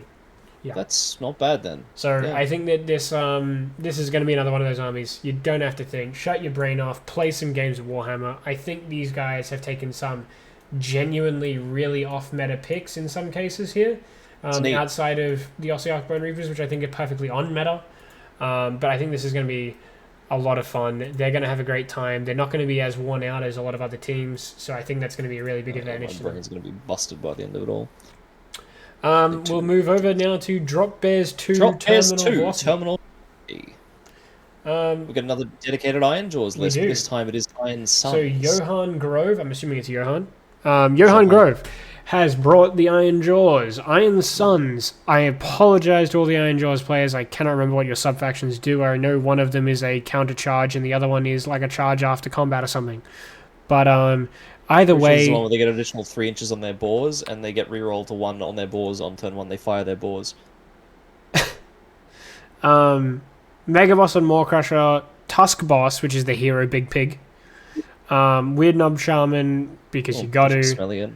That's interesting they took Smellian, because that doesn't apply if it's made a charge roll in the same turn. I would assume it might be to just keep him alive long enough to get to do that. Or maybe it's just because he took a free Warlord and he didn't have any better picks on it. I don't know. I'm not 100% I do sure. not know what Battle Lust does. But we've got double War Chanter here, which makes total sense because we've got a unit of 6 Brute Rages, which love to eat up that +1 damage buff. You've got the Maw Crusher as well for a +1 damage buff. Be soaking up with him as well. You're also running 10 Brutes as well, which will be loving +1 damage. You're running a Maw Grunter Gouger as a battle line thanks to that Tusk Boss General. Cool. Which means that you're also getting a fight last. I think this list is, again, move forward, beat things up, make them fight last, get lots of damage, and he's also packing the Wizard have a Finders, lot of fun. Which is pretty swish. Wizard Finders on the Brute Rages and Brutes, which is to be expected. I think that's great. I think this is a solid list. You can also chuck it on the Ard Boys too. You can fit up to 3 in the Wizard Finders Battalion, so that's pretty nasty. Yes, but he hasn't done that. Oh, hasn't he? No, he's look at he's that. kept it on the Warlord, which makes sense. Oh yeah, fair enough. All right, cool. But yeah, so super solid list. Punch things. Oh, it's Scott and Nicole. It is Scott Wyatt and Nicole Wyatt. We'll do one at a time. Scott Wyatt's an absolute legend. I love him to pieces. What a handsome man. He runs a gaming store down in the Gold Coast. Go check it out. It's an awesome place. But he is running his Daughters of Cain, his OG Daughters of Cain. Kayla Braun. Oh, okay. I absolutely love this army. It has crazy basing and some non-metallic metals in there, so good on Scott for doing that. We've got a Melusai heavy list as well, which I think is pretty interesting. We've got a big brick of Bloodstalkers with the Shadow Queen, an Iron Scale, and then some Cainite Shadowstalkers, some Cainite Canary Heartrenders, pretty decent, and Vanguard Hunters. This is a lot of the Vanguard Hunters. A lot of teleporting, a lot of movement. He is 80 points under, which I don't quite understand. Yeah, that's really underneath. Considering he has not taken a second Triumph there, and he's not taken anything else. I'm going to go ahead and assume that he might have forgotten to include something, so maybe there's an addendum to that list. I'm not 100% sure. Maybe that's intentional. I really don't know here. But those Bloodstalkers are going to pack a punch. Yep. Bloodstalkers do a load of damage. Let's just shoot twice with Shadow Queen, right? She still lets you shoot twice? Yep. So you're going to get shooting twice with the Marathi and the Bow Snakes. Well, everything else is just teleporting around. Melusai Iron Scale, which is going to help out a lot as well. Zealous Orator to get the 4-up rally on them as well, so they're going to be coming back. You've got Cainite Shadowstalkers that are teleporting. You've got Heartrenders, which are deep striking and then moving in your charge phase. Vanguard Hunters, which are teleporting. You've got Vanguard Hunters, which are teleporting. It's a lot of movement shenanigans. Well done to Scott. Very much so deserving of his world title. I hope that he does well and has a lot of fun at the event. Well, that's right. He's on the Worlds team. Yeah. Nicole Wyatt, his wife, a lovely person, and also host of last year's GoldCon, who I love to pieces and think was a fantastic host. That was a really good event. Playing her Nighthaunt. This is the Quicksilver Dead, the Dreadscythe Harridan sub-faction, which is a fantastic choice considering they just got extra range on those weapons. I'm going to look. Yeah, that's right. They did a lot of range buffs. Fright or Flight Grand Strat from before, which is what we already know. Inspired for +1 to wound, which she might actually get with 1980 points. You've got the classic Cruel Ghast Cruciator again, double Spirit of Torment, which is what I was expecting to see out of a Nighthaunt army. We've got a Guardian of Souls with that Midnight Tome because it is a must-take army buff. I feel like this is a more traditional. She's got Chronomatic Cogs as well for those reroll charges. She's got double Myanmar Banshees for that sweet protection bubble. And then she has the goats themselves, Dreadscythe Harridans. This is a lot of Harridans. It's a lot of Harridans. More to the point, this is a lot of damage. Because of those reroll charges. Harridans? No, hang on, that's 60 Harridans. 60 Harridans, I believe. 60 Harridans. 60 Harridans put out a crapload of attacks, and in Quicksilver Dead, they ignore after saves. This army has over 90 bodies. So the effect that they're ignoring armor saves and putting out a did you say ignoring armor saves? Sorry, not ignoring armor saves. After saves. Correct myself. Yes, ward saves. I was like, wait a minute. Ignoring ward saves, but they basically ignore armor saves too because they've got the Chronomatic Cogs in there for reroll charges, making them get rend, baby, from reducing those saves down with the Nighthaunt battle tactics. I think this is a phenomenal list. Also pack the Midnight Tomes for guaranteed Cogs off. Yep, so guaranteed Cogs. It's a must-take. Drop. Well done. 2-drop. Looks fantastic. Good counter magic. Rate this army a lot. And Fright or Flight again, which is a pretty damn good grand strategy. And then we've got Tim Bellman, Fireslayers. Ooh, the one Fireslayers player. Master of the Forge. This is a free grand strat. Vostog, I'm not surprised by. Gets you that strike first, I believe. And then we have the it's pretty much the perfect Flamekeeper list. except it's got a Magmadroth in it. So Flame Keepers, when models die near the Flame Keepers, they get to buff up another unit with +1 damage, which is insane on Berserkers because then they are just popping off with a crap load of attacks. Double hand axes mean they're getting like 3 attacks each at like damage 2, damage 3 potentially. You've got Battlesmith for 4-up rallies. You've got a Rune Master for healing, and the ability to... Nalcillion Icon is a spell protection of a 4+, so ignore spells on a 4+. So the whole army is getting protected from spells. You've got Volatile Brazier, which is going to allow you to double the range of your Molten Infernoth summoning prayer. So he's going to be able to drop Molten Infernoth on people from very, very far away.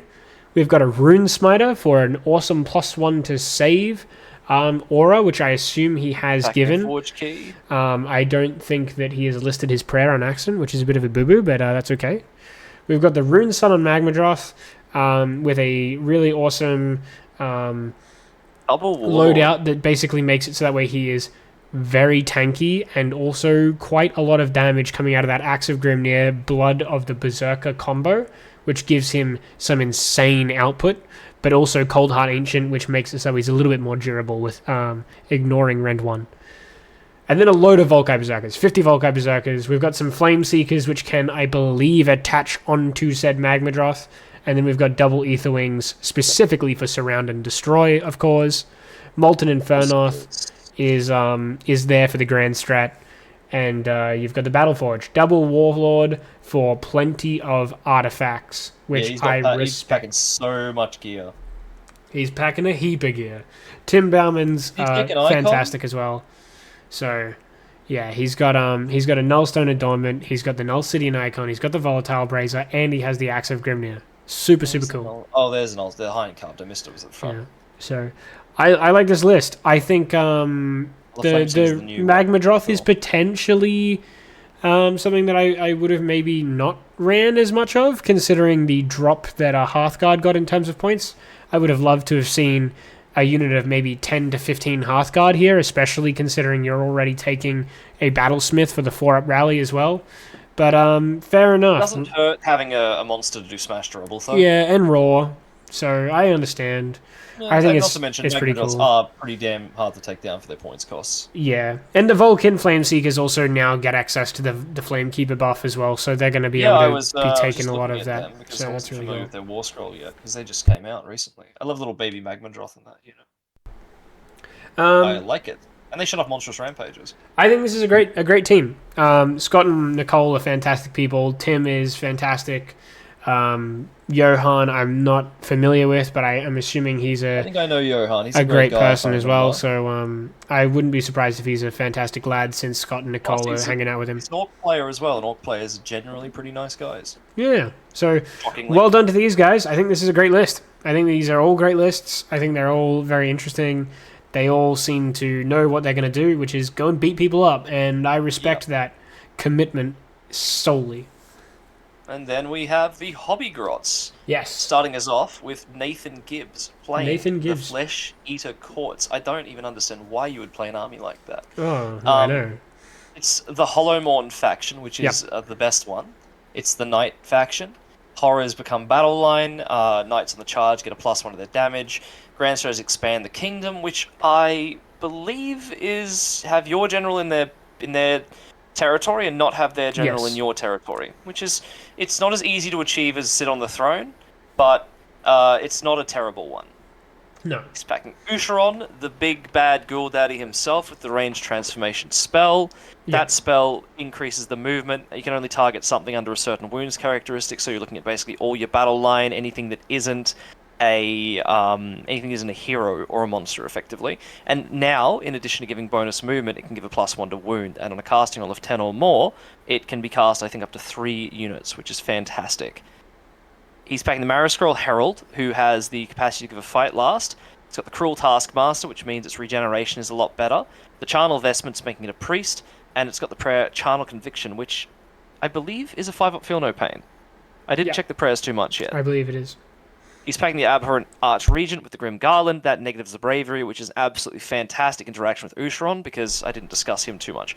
Ushron's a giant cockroach who can give you a second illusion, and he spreads out the Feeding Frenzy aura like much wider. Fleshy to Quartz wants to be calling Oration. They can get Noble Deeds, dealing damage, casting prayers, casting spells. If they get 6 Noble Deeds, they can then use that to get a +1 to attack for everything within the whole bubble. And the Courtiers can use their Noble Deeds to regenerate ghouls. 1 Noble Deed gets 1 ghoul, 2 Noble Deeds gets back 1 knight. But the Cruel Taskmaster back to the Marrow Scroll Herald makes it so it's cheaper. So 2 ghouls for every 1 point, 1 knight for every 1 point.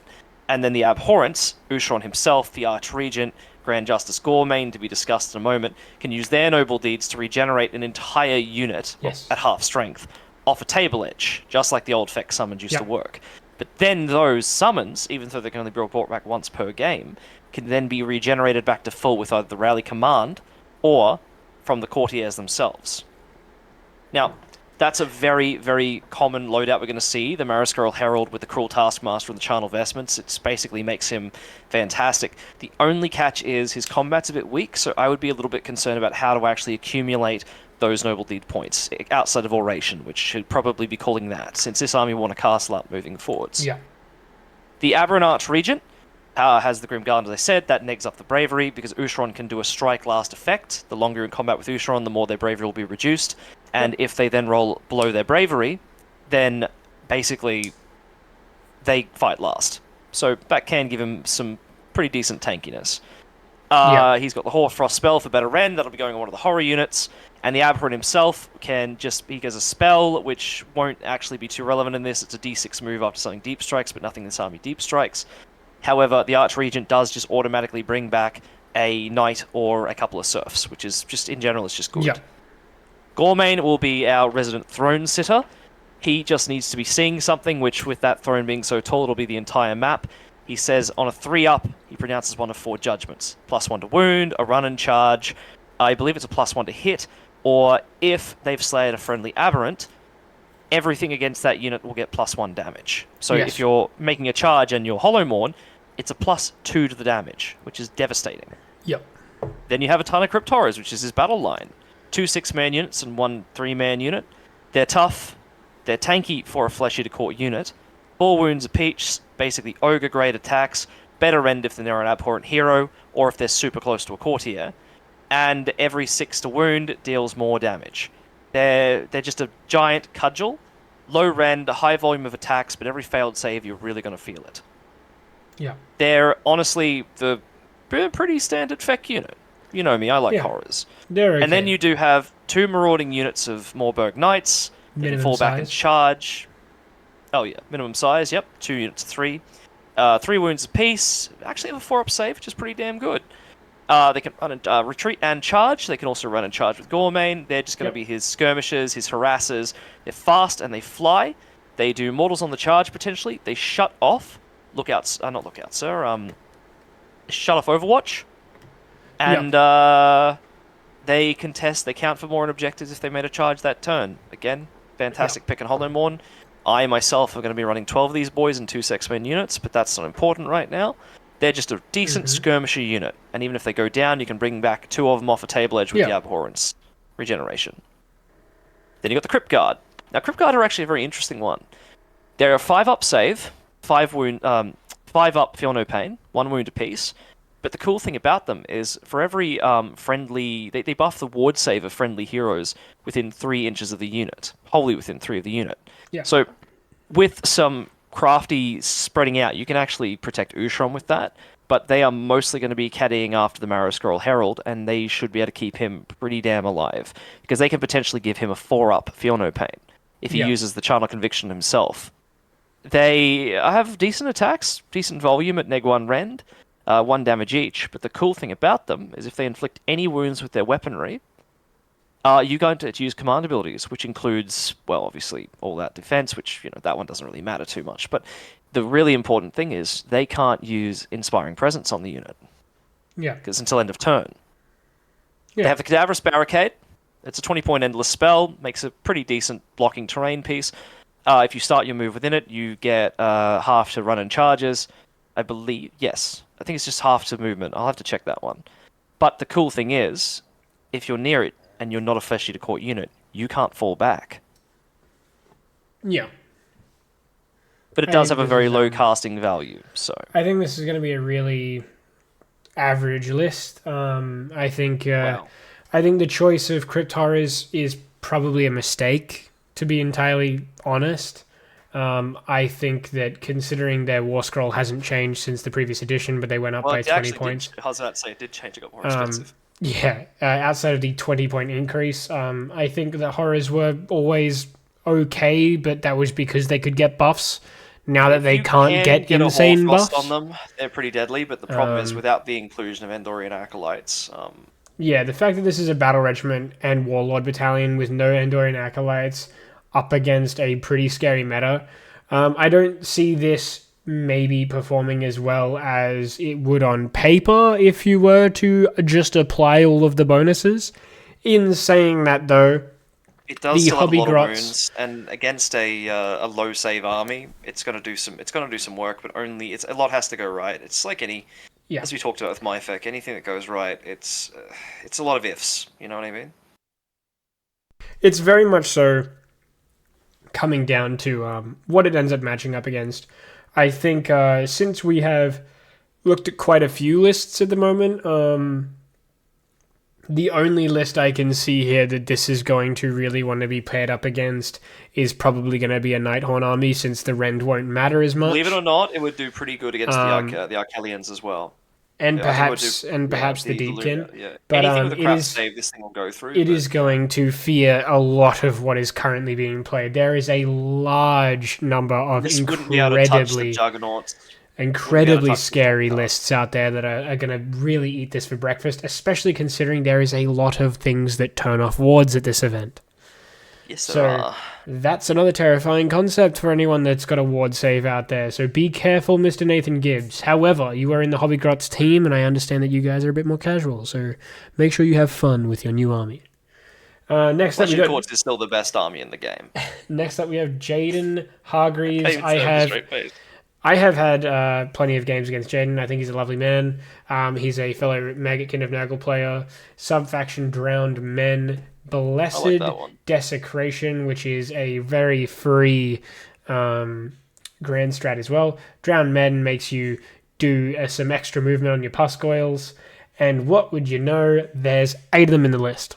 I think this is a very Buzz, buzz, understandable choice. He's got his signature 2 units of 10 Rotmire Creed, and they are going to be going along with his hero choices, which is Gutrot Spume. An absolute great combination is Gutrot plus 2 units of 10 Rotmires. He's got Orgut's Demon Spew because he's an absolute tank and a complete beast in combat. He's got a Harbinger of Decay, which I know he absolutely loves, with the Split Horn Helm for a 4-up save, ward save I should say, and then That's the fantastic. Overwhelming Stench for a 7-inch bubble of no command points being able to be spent in any phase. He's also got the Poxbringer, just as a cheeky, merciless Blizzard holder. No, I didn't know he was a priest. He just became a priest recently. Oh, well, that explains it. And yeah, he's got a Proxbringer. This list moves forward. It traps you in the deployment, and it does a lot of disease. There is not much to really say about it. It's not techie. It's You have not to super crazy. You were saying? Do you have to declare you're bringing Nurgle Tree, or do they still summon them in? This list doesn't want to bring a tree. Solely because it is taking Blessed Desecration, which I'm pretty sure is summon a tree and have it not be within range of an enemy, in which case you want to summon the tree and have it not be within range of anyone. Oh, yes, I understand. Yeah, that makes sense, actually. So you literally just summon in a tree in the corner of the map, and then it's just like, and I you win. win the game. Yeah. Cool. It's a pretty simple list. You move forward, you block people in, and you give them disease. I don't think there's much to really talk about, but I think it's a fantastic list. He's piloted it a lot. It is one of his favorites. I know that for sure. Jeez. You weren't kidding about Demon Spew. Yeah. Checked him. Next up is Aaron Gensch. I would assume that's Gensch. I apologize if it's not. With Soul Blight, Genshin Impact. Verkos, Dynasty. Rykos. We've got Empire actually, I might be of wrong. Corpses. That's As the the Grand summon Strat, one. which I believe is like, the summon one. achieve enough summon ones? We've got Belladama, we've got Radikar, we've got the Vampire Lord. This, to me, screams... I like this list. It screams fluffy thematic. It's got a bunch of wolves. It spawns wolves. We've got 2 units of, I believe that's 20 Now, Graveguard. Why can he take a phylactery? Is this a regiment thing going on? No.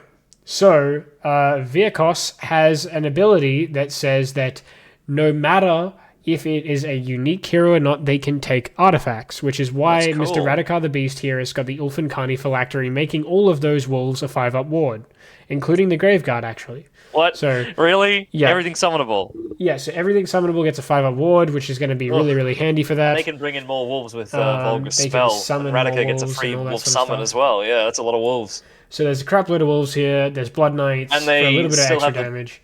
Teleporting Vampire Lord, I believe. A No, shitload of Graveguard, which are going to pump out a crap load of damage. We can't see what weapons he's taking, but I'm assuming he's taking Great Blades on all of those. It'll be Great Blades, no doubt. But yeah, this is your typical pop up, do a crap load of damage with some charges, and then just keep recurring guys wolves to to go up the board. get all of the objectives. Also, now correct me if I'm wrong, Vampire Lord can't teleport outside Legion of Night, can it? No. Okay. No. Well, yeah, so I he'll be, retract what I said. He'll be probably just applying Horfrost to Still- Graveguard or Direwolves. Yeah, and I not to think mention that's just fine. having the capacity for a Blizzard if you've got a wall of wolves Yeah. in front of you isn't terrible. This is just going to be I grab the objectives and I hit you with a bunch of Graveguard and Blood Knights. Yeah, And being maybe able to even take Vile Radikar the Beast. Transverse on a named hero is badass. That's really cool. Yeah. So I think this is really, really cool. Okay. We've got Thomas. We've got Blades Orr, of Khorne again. Oh, Blades but of it's another Khorne. sub-faction. This is cool. 3 Skull different Fiends sub-factions. tribe, but pretty much the same list. So we've got a Unfettered Fury. We've got the Blood Same relic. Secretor this time. Firebrand as a command So trait, though. the Blood Secretor being in here is at least a little bit handy. He's got the Banner of Blood to give reroll charges out. The Blood Secretor gives a 4-up rally to what is going to be a 20-man unit of Blood Warriors in the list. He's got 2 Slaughter Priests and a Valkyrie the Bloody. Valkyrie is great for just picking off enemy heroes. The double Slaughter Priest is always going to be necessary. He has forgotten to list one of the prayers on his Slaughter Priest. I'm assuming that is a mistake. We've also got Argath, King of Blades, to turn off wards. Firebrand, because Firebrand exists, and Bloodbind is good. 2 units of minimum battle line. Your 6-man unit of Skull Crushers, which are just going to be there. Korgoraths instead of Blood Reavers, just because he has the extra points, I would assume. Hex Gorgeous Skulls. This is your typical Khorne list. You've got something to give 3d6 charge to in the form of Skull Crushers and Blood Warriors, except instead of taking Scarbrand, you're taking that big brick of Blood Warriors, which is going to do an absolute ton of damage. He's going to rally it back. Murder rolls. Skullfiend Tribe is really good on the charge, I believe, as well. I will just double check that because I know it's either extra bonuses on the charge or it's 5-up ward. So either way, it's not a bad list. It's going to be durable, it's going to pin you in, it's going to stop you from scoring objectives, and it's going to do a lot of movement shenanigans and a lot of blood tithe murdering. You're also getting a lot of murder rolls in that army as well, which can be quite scary. So yeah, it's strike first on a charge roll of an 8 or more, which is going to be great for those Blood Warriors and great for those Mighty Skull Crushers. In general, they're just really hard to take down. It's going to be a very durable list. So well done to Thomas Orr for that. I think it's a maybe slightly more unique list with the no Scarbrand, but ultimately That actually reminds me of an old Blades pretty of Khorne list, standard list in the way it plays, at least. Yeah, I like it. It reminds me of the old classic Sigmar 1 Blades of Khorne. Yeah, it's a very big pinning list, so I like And it a then lot. we have the We've got Hub the Marines. Hub Marines, yeah. So we've got Kieran Deem. He's got Daughters of Cain, Hagnar. Kieran is a lovely person who has been running this list for quite a while now. I've versed it before. It is brutal. Bloodrack Medusa, Hag Queen, Slaughter Queen on Cauldron, cool. an Iron Scale, 2 units of 10 Witch Elves for screening, 2 units of 15 Blood Sister melee units, and then this is one you were telling me about, is it? and then 2 units of 5 Kinnerai. This list is fantastic. Kieran is fantastic. Great player, great list. Basically, the way it works is he stacks all of the buffs onto these 2 15-man units. They do an absolute ton in combat. They are incredibly durable, and they can do up to 30 mortal wounds in a combat phase, pretty much as a guaranteed. Can actually go up to 60, I believe, if you roll well. So there is that too. But either way, you're looking at some insane damage. He basically castles up, pushes forward, gets all of his buffs on turn 2, sometimes even turn 1. To have one unit touching you now, and you just need one model in that snake unit, and you blow up. It is a scary, scary combat threat. I hope to God that no Feck player runs up against this list, because you will explode and die in a very horrific manner. Hell yeah. It's obviously got the 4-up rally as well. You've got Crown of Woe. That's the hard part, because chilling through those 15 bloods is almost impossible with the 4-up rally. So many buffs on these units. It is just a murder wagon. Especially considering they are now also in Wizard Finders, so they ignore spells on a 5+, and also get +1 attacks against your wizards. So be scared is all I'm saying to anyone that has to verse this. I reckon that's a fantastic list. And then you got the Heart Renders just zipping around, getting objectives, doing all kinds of annoying stuff. Yeah, exactly. Rate that one highly. I rate that one highly as well. Gabe French, Seraphon Starborn, Fangs of Sotek, Spellcasting Savant. Finally, someone takes it. Spellcasting Savant. Skink, Starseer, twice. Makes sense. You've got an Astralis Banner Bearer. You've got the Slan Starmaster. You've got the Lord Croak. And you've got an awesome Celestin Prime. For extra mortal wounds. And, more importantly, a little tanky hero to sit in front of your guys. Right? I think that's a really smart choice. You've got a 10-man unit of Skinks to screen, a 5-man unit of Saurus Guard to protect your stuff, you've got a 10-man unit of Saurus Warriors to be incredibly durable, and then you have a small, suffocating Gravetide because you don't have the damage to take out big hordes of guys or dogs. So that is your option. I can't remember, though, but there's the Spacefall to Stave only applies to summoned units, doesn't it? Yes. Good. I was going to say, could you imagine Celestin Prime? I suppose you don't really need it, though. Yeah. But no, that's actually quite good, because then you can actually send in a unit to back up to Celestin Prime. Yeah, he's got the Spacefall to Stave, he's got Eater of Magic. I can totally understand all of that. I think that's really, really good. He does still have some Saurus Guard as well, which is good, because it'll wrap up. He's got that protection from Saurus Guard, so no shooting. He's got a little light on the defense. His defensive footprint, but I think that's why the Celestin really Prime's compensates for that. Yeah, because that's a big issue to deal with. He's so hard to take down. Yeah, super, super scary. And of course, the Fangs of Sotek, for those who don't know, get to issue the redeploy command up to 3 times per phase. Skinks get to reroll their d6 on that, so you can actually be a bit cheeky with their repositioning. Starborn did just get hit with a pretty massive nerf, but at the same time, I think he's probably going to be summoning a lot of Skinks here as well. Exactly, yeah, because Skinks, you can't really consistently blow up the pyramid every turn anymore, which was the big thing. But that doesn't really matter if you've got a Celestin Prime, in their face with a bunch of a bazillion Skinks in front of you. I think it's a great list. I think it's going to go really, really well. He's got the Acolyte Battalion too, so he's guaranteed to get off his spell casting, and he's got Speed of Hawanchi, so he can cover a lot of ground as well. He's got a lot of tools there. I think it's a toolbox. It works really well, and it does a great job. A lot of mortal wounds too, so very scary. I'm actually going to have to... Celestin Prime, I didn't think about that. It's a really good addition. I might have to get one of them for my own army. We've got Kobe next. So Kobe's running Ogre Moor Tribes, he's running Boulderhead, and he's running my list from GoldCon almost to a T, minus the Butcher, and instead with a Stonehorn Beast Riders. And the only reason why that's there is purely because of the fact that there was a points drop, and I am so glad that he got to run an extra Stonehorn. So I love this list. I think it's great. It works really, really well. It is a Kragnos with a Frost Lord, getting all of the benefits. He's chosen the Nullstone Adornment option instead of going for a Butcher option, which I totally respect. He's got 1 unit of Mournfang instead of the 2 that I took at GoldCon. He's got 2 units of Stonehorns. I think that this is pretty much the perfect Ogre Moor Tribes army. It's ready for plunder, so have more stuff in your combat in your territory, I believe. Rockmane Eldar, super durable, touched by the Everwinter, turns him into a priest. This is just a great list. I think the heal is quite nice too, because that can also heal Kragnos, can't it? Yeah, it's super, super good at just doing what it needs to do. If he makes the mistake, no, it's a lot more drops than that.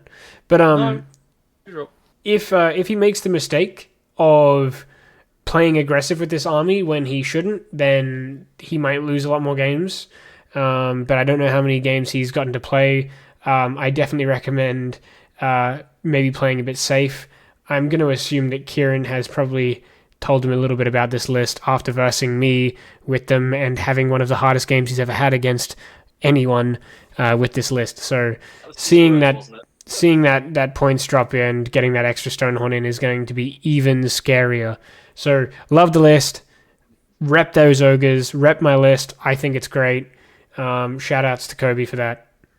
Oh, there is a Zinch. I thought there was no Zinch in this list. No, there is. Apparently. I thought, let me go back. So we've got... talk us through it. I just want to check the pyramid thing. We've got Luca. So Luca's playing Disciples of Zinch, Guild of Summoners, so you can summon only birds, big birds, all the time.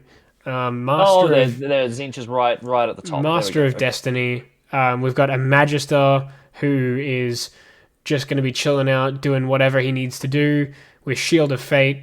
We've got Curseling. Cool. He's fantastic for unbinding stuff. He's fantastic for getting the ability to get Spiteful Shield and Arcane Suggestion. He's a double cast wizard. He's got Kairos in there, which is, I believe, a triple cast wizard. So he's going to be getting a lot of spell casts out of this army. He's got all of the endless spells, so Burning Sigil of Zinch, Tome of Eyes for the reroll casts, Ether Void Pendulum for some extra mortal wounds. It's a little rough they don't get to take Spellcasting Savant, though. Yeah, he doesn't get Spellcasting Savant, which is a bit weird. But that's okay. Master of Destiny is also pretty good. He's got the Andorian Acolytes, so this guy is going to be popping off with spells, summoning a lot of big birds. He's got a couple of minimum-sized squads of Acolytes to do just some objective holding. Yeah, he's got Horrors of Zinch as well for, again, just some good objective holding. But he has an actual combat hammer in his Zench army. That's interesting. Which is Vanguard. This is really, really good for one reason, and that is that they can actually obtain quite a lot of the buffs from the spells of Zinch, which is really, really nice. So they're going to get their Mystic Shield, they're going to get their Shield of Fate. Keyword, don't they? Yeah, so they're going to get their Shield of Fate, so they're going to get a 5-up ward, they're going to get a +1 to their save, they're going to probably get other bonuses, so you're going to see Shaman of the Chilled Land, so they might get Hoarfrosted, right? There's so many different options. I'm assuming he's running Fell Spears on them. They can use Destiny Dice, so he's guaranteed his charges with that unit. So it is a really incredible unit to put into your Zinch army. How have I never seen that before? I think Luke has done a great job. A lot of people run Chosen, a lot of people run Archaon, but I think Vanguard are a fantastic choice. Double piling in as well.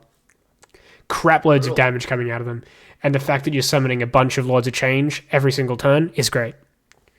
I like it. They've got the Andorian Acolyte Battalion, as you expect, and a Battle Regiment, so they drop pretty quickly too. Yeah. 3-drop, I'd say. Yes. Yeah. I think it's really good. Really, really good. This team is great. I think this is a very formidable team. I think it's probably up there with the Solomons and some of the other guys. A couple of things we haven't seen before, like this Lesson Prime and Starborn is a really awesome addition. Yeah. And the Vanguard and Zinch, I really, really like that. Yeah, I really like this list. Kieran's a great player. I'm assuming that he is their captain. If he's not, I'll be surprised, but I think Kieran has really pushed his team to being super, super competitive in a really cool way. So well done to Kieran and the team. We've got Landlords on Stone Horns with Look at that. my main man, Jordan Devissa, who is an amazing person. He has some really cool themed armies. He's also a game developer, so you should totally check out his game. I believe it's called Mana Fields. Go check it out. But we have him playing Auric, Warclans, Bloodtooths, the popular choice. He's got a Shaman, 2 Chanters, and a Cabbage, with an absolute crap load of Gore Grunters. We've seen this list before. Ugh. It's going to do the same thing, as we mentioned. Jordan will play really good. He's going to have a great time. He's always getting player's choice in terms of favorite game, so I'm sure he'll absolutely kill it again and have a great time with it. Gonna make him squeal like a pig. We've got his friend Sam McGuigan.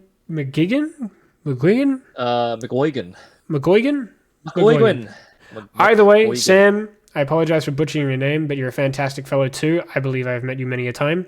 We have Speaking of butchers, we have Ogre Mortribe. we have what is essentially my list, ironically enough.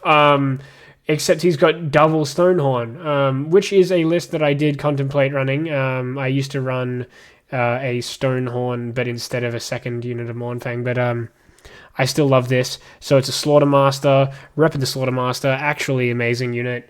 Molten Entrails, fair enough. He's got double Stonehorn heroed, one Huskard, one Frostlord. I think having two Stonehorns here is really, really solid. It means that you're getting a bit more oomph. This is kind of a nasty list, to be honest with you. I have played around with double Stonehorn in the shooting Iron Blaster list, albeit I still ran a third Iron Blaster in that army because I went with a specifically Beast Riders on Stonehorn, because I think that a Beast Rider on Stonehorn versus a Huskard on Stonehorn is not enough of a difference to justify 70-point increase, but maybe he only had a Huskard around, I don't know. Either way, I think that this list is very solid. The Noblards are a great choice. The Iron Blasters are great. That's fantastic. This is going to be a super aggressive army. The Vial of Manticore Venom on the Frostlord means that he's wounding on 2s with his spear, which is great. Touched by Everwinter for a heal. Rockmane Elder for neg 1 to wound. He's back in the pot. Underguts with the Iron Blasters. At this point, I probably would have just rather play Meat Fist with this army. So what does Underguts do? Underguts gives you +1 rend on your Iron Blasters, and considering he's only got 2 Iron Blasters, I think that he could have gone a different subfaction, either Boulderhead or Meat Fist. But hey, in saying that, I still think that this is going to be a really solid list. I wish that he was able to squeeze in perhaps one more Iron Blaster in this army, just because I think that would have given him a little bit more value. But I rep it 100%. Super rep it. I think it's great. He's got a lot of wrap, which your other Ogre list didn't actually have. He's got a lot of actual screen, I mean. And obviously got a lot of mobility off those Mournfang packs with those Iron Blasters just blasting things in the background. Yeah, it's have its all... Oh! Okay. It's very, very cool. I really like this. I misread this list. I thought it said Spider Riders, but I was wrong. No. It's still a really interesting Scott list. Moss with his Belthanos, Arch Revenant, Sylvaneth list. He's running Evergreen Hunt, which I believe just gives you Spite Riders as battle line. Yep. And you get, I think, a little bit of bonus damage on them, I believe, on the charge. But he's running an absolute ton of Spite Rider Lancers. Now, I believe I know Scott Moss, but I may not. I cannot remember, so I apologize. It's a good name for a Sylvaneth player. I apologize, Scott, if I don't know you, or I have forgotten your name or forgotten your face. But I think this list is super fun. I can see a theme here in terms of just running one unit over and over and over again, and I love it. Actually, this is the I see what you're doing now. Yeah. So yeah, one drop, a lot of guys makes sense. This just moves forward. That's actually a very fast army. It moves forward at an incredible pace. It kills things. They're here to have fun. I love it. And following up list is pretty impressive. is Gokhan with one of my co-host Matt. Everyone knows Gokhan. Yeah, one of my co-hosts Matt would have loved this list because it's exactly the list that he's run in many a game against me, which is funny. Double Stegodon Chief with a Nullstone Adornment in a Seraphon Coalesced Thunder Lizard army. That's pretty impressive. This is a great list. You got neg 1 damage on all your Steggies. You got plenty of defensive capability with a bunch of 3-up save Stegodons.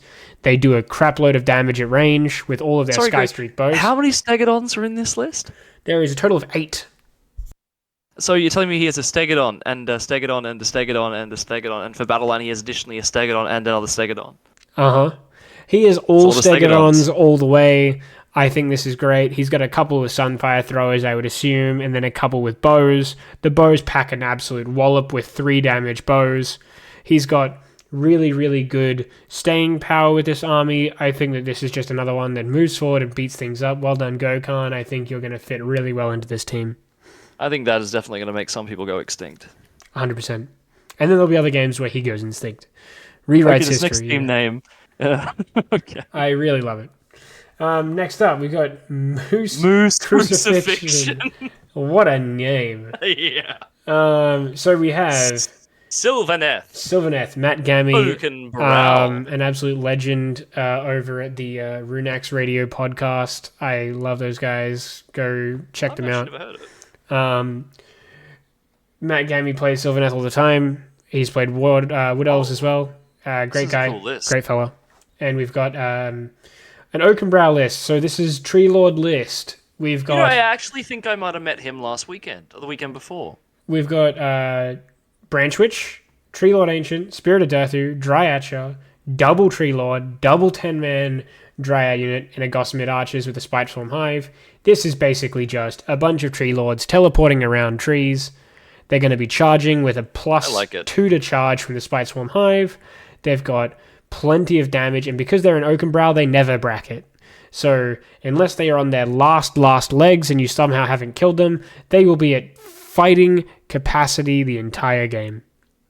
And that branch which gets the auto cast every free undeniable spellcast as well. So this is fantastic. This is an easy list. You're going to get plenty of objectives. Quite strong, actually. Plenty of battle tactics. I mean, with the Dryads, you're getting fight last out of all the Tree Lords as well. Durthu hits like a freight train. They still stomp, don't they? Durthu I think it's funny like the relic, well. how it says like the gladius, and the fact is his sword is like 2 stories tall. Yeah. No, it's a great list. I think it's perfect. I couldn't ask for a better list when it comes to playing Oakenbrow. Just So checking well the Gossamer Archers before we go on to the next one, if that's okay. Gossamer Archers are great. I'm not. This is the infantry archer, Yeah, the relatively new model. It's hyper defensive, but it works really well for battle tactics and just defending as a good screen. So really, really good there. Yeah, look at that. They can just retreat. Wow, that's pretty good. A lot of mortal wounds too coming out of that unit. That's actually really frustrating. We have yet another Seraphon. Yep, Seraphon. Michael Mientes. I did a really good job. I'm either going to get flamed for that by a certain Spanish woman, or I'm going to get a positive remark, about it. So who knows? We'll find out.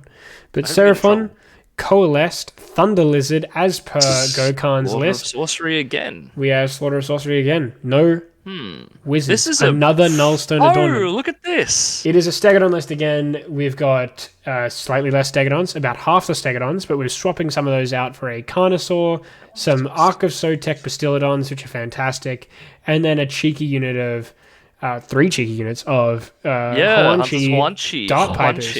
Say it right. So the fact that we've got these hunters with dart pipes that's actually a lot of mortal wound potential in this army. Is really, really good for holding objectives, for screening. It's going to be great for committing to surround and destroy, obviously. You've got Bastillodons for holding objectives. They also have a very good monstrous rampage that does a lot of mortal wounds.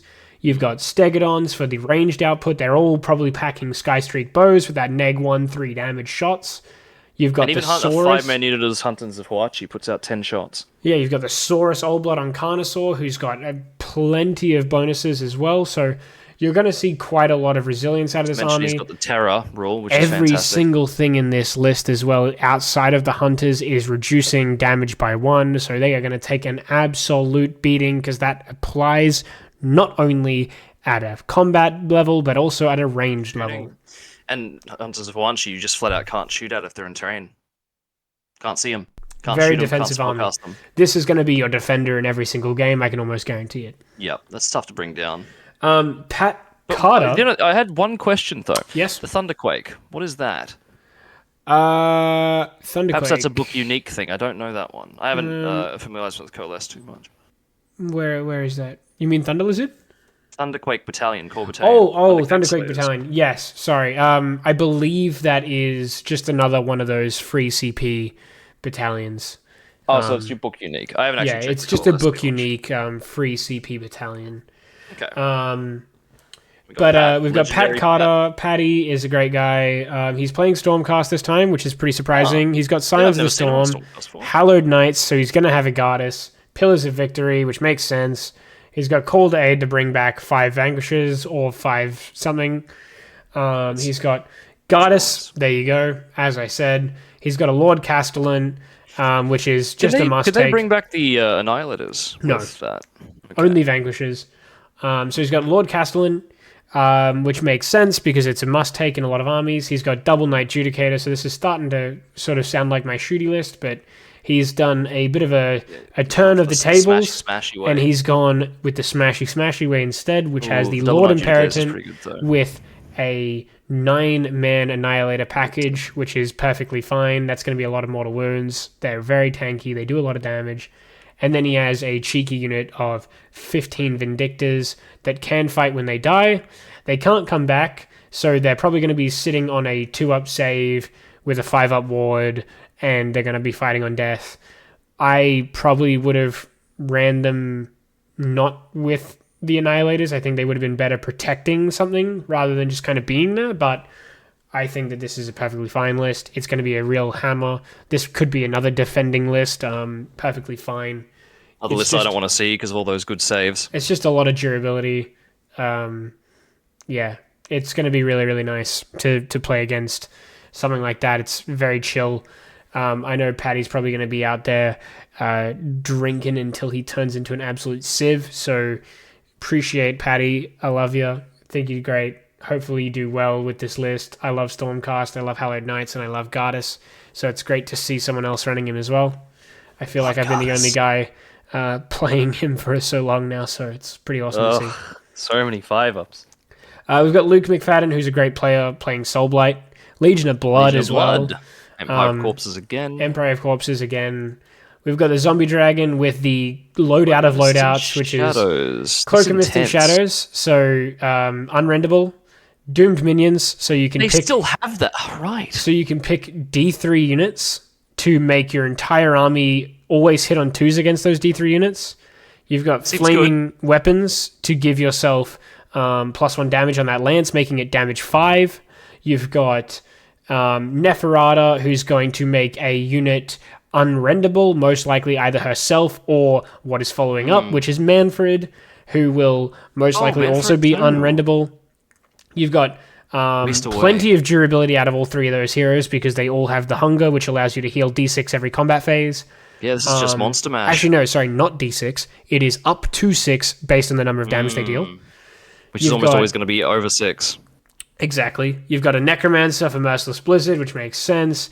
You've got double Direwolf units, a Death Rattle Skeletons unit, and then 2 Fellbats to do Surround and Destroy, the typical thing you're going to see a lot of. How to play around Surround and Destroy, how to play around Retreat 2, Charge 2. This is 2-drop as well. This is the Monster Mash army. I totally understand it. It makes sense. Well done to Luke. It's the first time I've seen skeletons in a long time. They're very good, but they're probably just there as minimum battle line at this point. Oh, no, I get that. It's just funny. I just realized I haven't seen skeletons since Direwolves got their revamp, actually. But yeah, this is a very solid list. I think this will do well. Well done to Luke. You're playing a good list. I think it's a pretty decent, nice team across the board. I do too. And I think it's next okay. one, this team's playing the wrong game because we have the MTG mates. Oh my gosh. Oh, Okay, Jacob Richards! So we've got Jacob Richards. Oh no, it's this list! With he Ogre annihilated me with Mortrides. this one, so the 2K little one-day event. Boulder Head, so +2 to your wounds characteristics. You've got Slaughter of Sorcery, so there's no wizards in this list. You've got a singular Stonehorn Frostlord. You have a Huskguard on Stonehorn. You have double Beast Riders, and you have a Mournfang Pack, which is a 4-man unit, but he's got the old points there. So I don't know what's going on with this list. I think it's broken, as he is 140 points under, and he's got a broken thing. I'm going to assume that's actually a 6-man unit of Mournfang. I believe that's going to be a 6-man unit of Mournfang, because that would perfectly make up those points. So I'm going to assume he's running 6 Mournfang there. Oh, okay. Yeah. This list, to me... Pretty sure he walked over me with this list once, by the way. This list, to me, is the exact same as the Kragnos version, but worse. I think that this is just a worse version. It's cool, but ultimately, I'd probably rather the Kragnos over a Huskguard and an extra for Mournfang. I think Kragnos just offers a lot better. But yeah, it's still a good list. 3 vultures in there, so he's going to do half a hero's worth of health every turn, most likely. Oh, cool. So in 2 turns, he'll kill a support hero. I think he probably should have maybe committed more to the Beast Rider spam, or at the very least gone with a Kragnos, but I think it's still going to have legs. It's just not going to be as perhaps viable as I would want. Hey, does Morpod even do anything without a wizard? Not really. It also probably would have been better to run 3 units of Mornfang, in my personal opinion, just because Mornfang are significantly better as 2s, because they can spread across the board, they can get surround and destroy. But hey, I hope Jacob Richards has a great game, and he knows how to play it really well. He's gracious fun about his win too, so it's nice to play Jacob when he's on this. Hopefully he does well. I really do. I hope he does well. We got next. You have a Skaven list. Jono Williams, the second Skaven list. John Othan Williams. Overshadow, Bloodthirsty. Double Gracier. Which is pretty crazy. He's taken a ward for double spells as well. Bombardier, Slink, Skittershank, which is a great choice. Master Molder. Twice. So we're going to see probably some Rat Ogres. Yep, there we go. Yeah, this is cool, actually. So we got a minimum Battle Line Clan Rats. We've got a fully reinforced... Rat Ogres? Yeah, fully reinforced 9-man unit of Rat Ogres, which is going to be able to take quite a lot of bonuses off that Master Molder. Especially if they've gotten... I really like... They did not get a prize creation, which is surprising. But we got a 6-man unit of Storm Fiends for a lot of damage as well. And then we got a Hell Pit Abomination.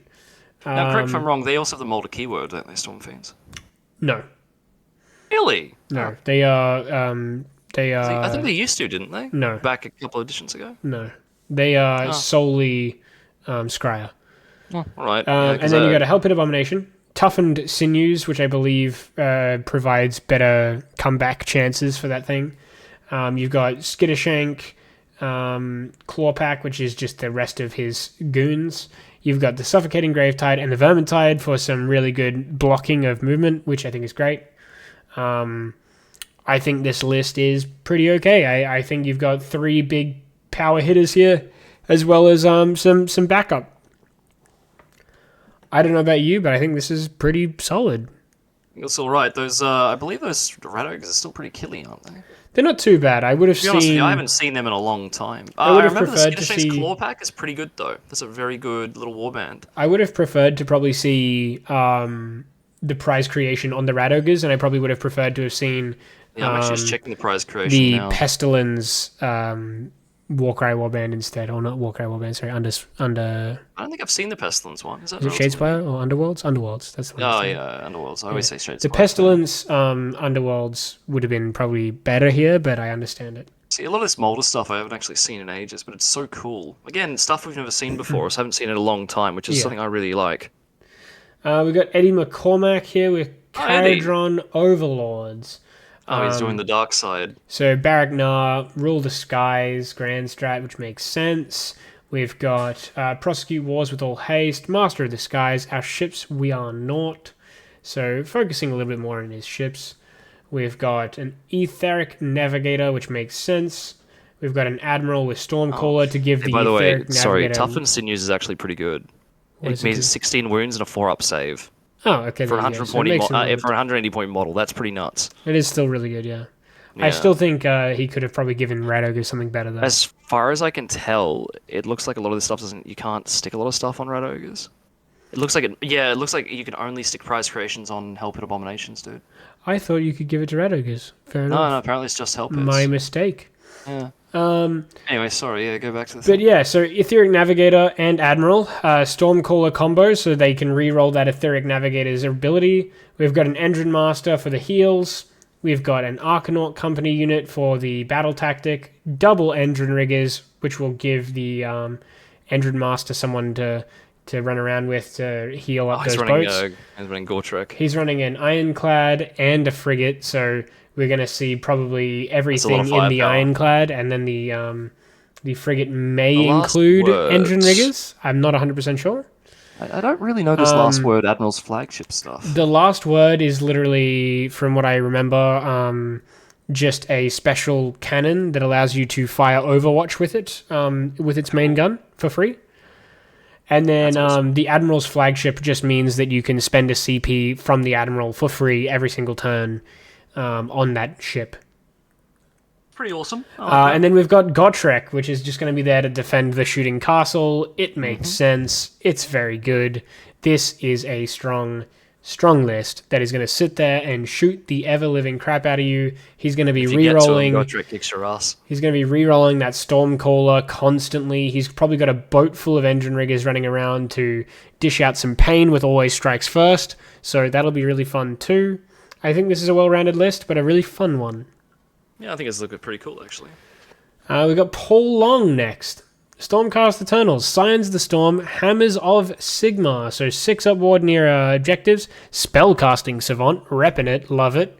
Thunderbolt Volley for the double shoot once per game. And he has an amazing list, which is very close to my Ionis Cryptborn Mega Castle list that I wrote a little while ago. But it's as well. Cryptborn with a Knight Incantor for that auto dispel. He's got a little lightning here too. Bastion of Carthalos. Yeah, what does he do? Bastion of Carthalos. He can pick a unit to roll the number of wounds that unit has, and then I believe it's either on 6s or 5s, they take mortal wounds. He also hits like a freight train. He's got Signs of the Storm, so he's going to deep strike down and beat the crap out of things. He was the guy in the Dominion trailer, right? Yes. He can also give a free CP out to any Hammers of Sigmar unit, no matter where they are on the board. What? He's got 2 units of long strikes to back up all that with the shooting. He's got a unit of 4 Tempesters, which are fantastic for screening. They're fantastic for giving buffs to. Unfortunately, he doesn't have a teleport unless Cryptborn is taking it. And unfortunately, he doesn't have any of the buffs to go on those Tempesters.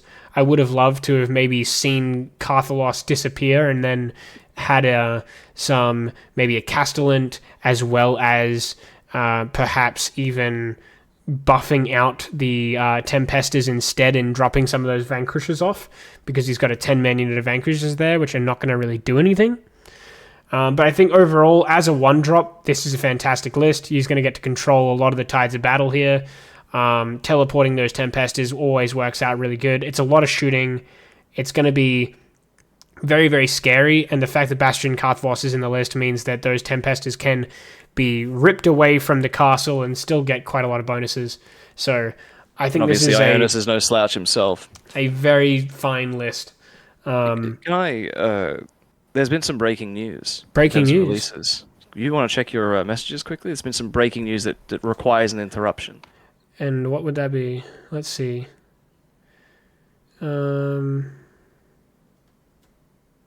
I sent on Discord. Hold on. It might be one of the best things I've ever seen. Where is this? Oh, your personal messaging me. Let's see. Gnome Blood Bowl team. Nice. Yes. And it's got a goose in it. And a badger. The Geese Blood Bowl team. Back to the lists. But yes, I think this list is fine. I really do. I think this is going to be really good. I think that there is potential to add more tech here, but I think overall it's a very solid list. Yeah, with tanky, it shoots, it with chops plenty of damage I output. mean, yeah, I like it. I do too. Pretty nasty business. I wouldn't want to be on the receiving end of this. That's all I'm saying. The only thing I've noticed is it doesn't have outside the Tempest, as you mentioned, it doesn't really have much protection for those long strike raptors. But yeah, if he really cares, he just gets to shoot you first, and then it's all business. There's definitely the first the ability, drop too, isn't it? Well, there's definitely the ability with. Oh my god, what happened? Did you get goosed? We got goosed a bit. It's okay. The goose is loose. But yeah, with the long strike raptors, they can defend easily with the 10-man unit of Vanquishers, the 5 Liberators. They're going to get plenty of defense with Cryptborn himself because there's a massive base. So there is protection there. The problem just is he doesn't have... he's not taking Master of the Menagerie to give the neg 1 to wound to Cryptborn. He's not getting a Lord Castellan. He's instead taking Bastion Carthalos. So he's not getting a +1 save to either of the Tempesters or Cryptborn. And he's not got... Yeah, he doesn't have the 5-up as well, which I think you mentioned. Yeah, and he's not got the 5-up ward from Gardas either. So I think there's definitely a chance to alter this list more towards perhaps the Gardas defensive build, since you have such a large projection of power with both Tempesters and the long strikes. But overall, Soulfire with that many raptor fantastic. shots, it's still pretty nasty. Yes, I agree. There's a lot of armies that'll just drop in one go. But anyway, we have Stormcast again. David Kerr. Yeah, so Riley Reid's backup dancers back again. They're all over the place all the time, so you love to see it. We've got Dave Kerr, Stormcast Eternals, Scions of the Storm, Hammers of Sigmar. So this is going to be very similar, perhaps. No, it's not. A lot of cavalry. That's very different to what I expected, honestly. This is actually a really cool list, but also a very, very strong list, capitalizing on the strength of Tempestors and Fulminators being really, really good. One of the things that I think maybe is lacking in this list is the fact that there's no teleport. Oh, he's got a Severeth. But he has Severeth to do That's the cool. Smash to Rubble, which I think is fantastic. He's got a Lord Arcanum who's going to be able to do all of his magical dominance bonuses. He can be sitting by himself because he's got Mirror Shield. He's got Shaman of the Chilled Lands as well, which is fantastic. Steadfast March for a re-rolling charge roll on those Fulminators. He has no delivery method other than screening out with Tempestors and then counter-charging with Fulminators. But he also has a 6-man unit of Long Strike Raptors. I feel like maybe running 2 3s and instead of running Steadfast March, running double shooting would have been perhaps better. But Dave Kerr is an Australian master. He's a legend that has gone to Worlds, I believe, as well. He plays plenty of games and is a very good player. I definitely think that this list is fantastic. He's obviously got something in mind. It's a load of damage output, which is the main thing. I think that he is going to be loving any DPS check armies because he's going to have a great time with it. So They're really tanky. Well I really done. like the inclusion of Severus, to be honest. Yeah, I think it's a great choice. But, Especially because you don't have a monster. We always love so- Severus. Yeah, especially because you don't have a monster. It's great to have a monster to be able to smash things to rubble. So having Severeth works perfectly for that. And next we have another Seraphon, Fangs of Sotek, continuous expansion. Now, I This don't remember what continuous expansion is. I believe it's have stuff in the opponent's deployment zone. I feel like, I don't know, I kind of feel like... It makes sense with what you see in the list. With his list, now that I've seen it, Yeah. yep, you're right. But it's your typical Croak Bomb. You've got everything in here that makes... It's not a typical Croak Bomb. It is. You've got everything that you would expect to see here. So you've got Lord attack. Croak, you've got Saurus, Astral's Bannerbearer, you've got the Slann Starmaster, you've got the Skink Starseer, which is all very normal. You've got the Pterodon Chief now that the points drop has happened. You've got the Ripidactyl Chief now that the points drop has happened. The Ripidactyl Chief is actually a fantastic combat hero for very, very cheap. He does a lot of damage. The Pterodon Chief is great for Pterodon Riders, which he is running because of the points drops. This list provides heaps of mobility with all the damage of a Lord Croak army. Pardon me. He's also got a crapload of charges. He's got a crapload of damage output from the actual units themselves. So none of these units are slouches. They're going to all be able to fight off of objectives and fight plenty of enemies that are on objectives. He's opened him up to plenty of screening with Raptidon charges, plenty of mobility as well. I'm loving this list. He's got double spells. I think this I really is... like the inclusion of the Pterodons. It's quite cool. I think They this do is a lot of perfect. mortal wounds on flying over too, because they're going to do a bombing run. I think this is what you're going to see the Croak Bomb morph into. This is the perfect metamorphosis of the Croak Bomb. I think this is exactly how you should always run it. Pterodons are perfect now. The Ripidactyl Chief with Sacred Stegodon Helm is honestly great too. So, well done to Eric for making what I would assume is the perfect change to Seraphon. Interestingly, though, he's not bringing a pyramid. And I wonder if that's just because he couldn't get his hands on one or not. I would assume that was just him Because I forgetting know to it's a add bit of it in a, the it's a bit list. of a, well, the thing is, unironically, it's a bit of a demand issue with that pyramid. It's very hard to get. Yeah, but I also just probably think it's a list writing problem. It could be. 'Cause Considering if he's not none got- of if- these 'cause guys... it would suck not to have the pyramid, hey. Well, 'Cause that's Nick- really... The next player also is not running a Morpot or anything Oh. either, so I'm assuming that's a really similar cool problem. ogre list. So this is Anyway, this the is ogre list. Nick Standing with his Ogre More Tribes Meat Fist. Ready for plunder again. It's like the only grand strat you can really take with ogres. But we've got Kragnos and an awkward Icebrow Hunter.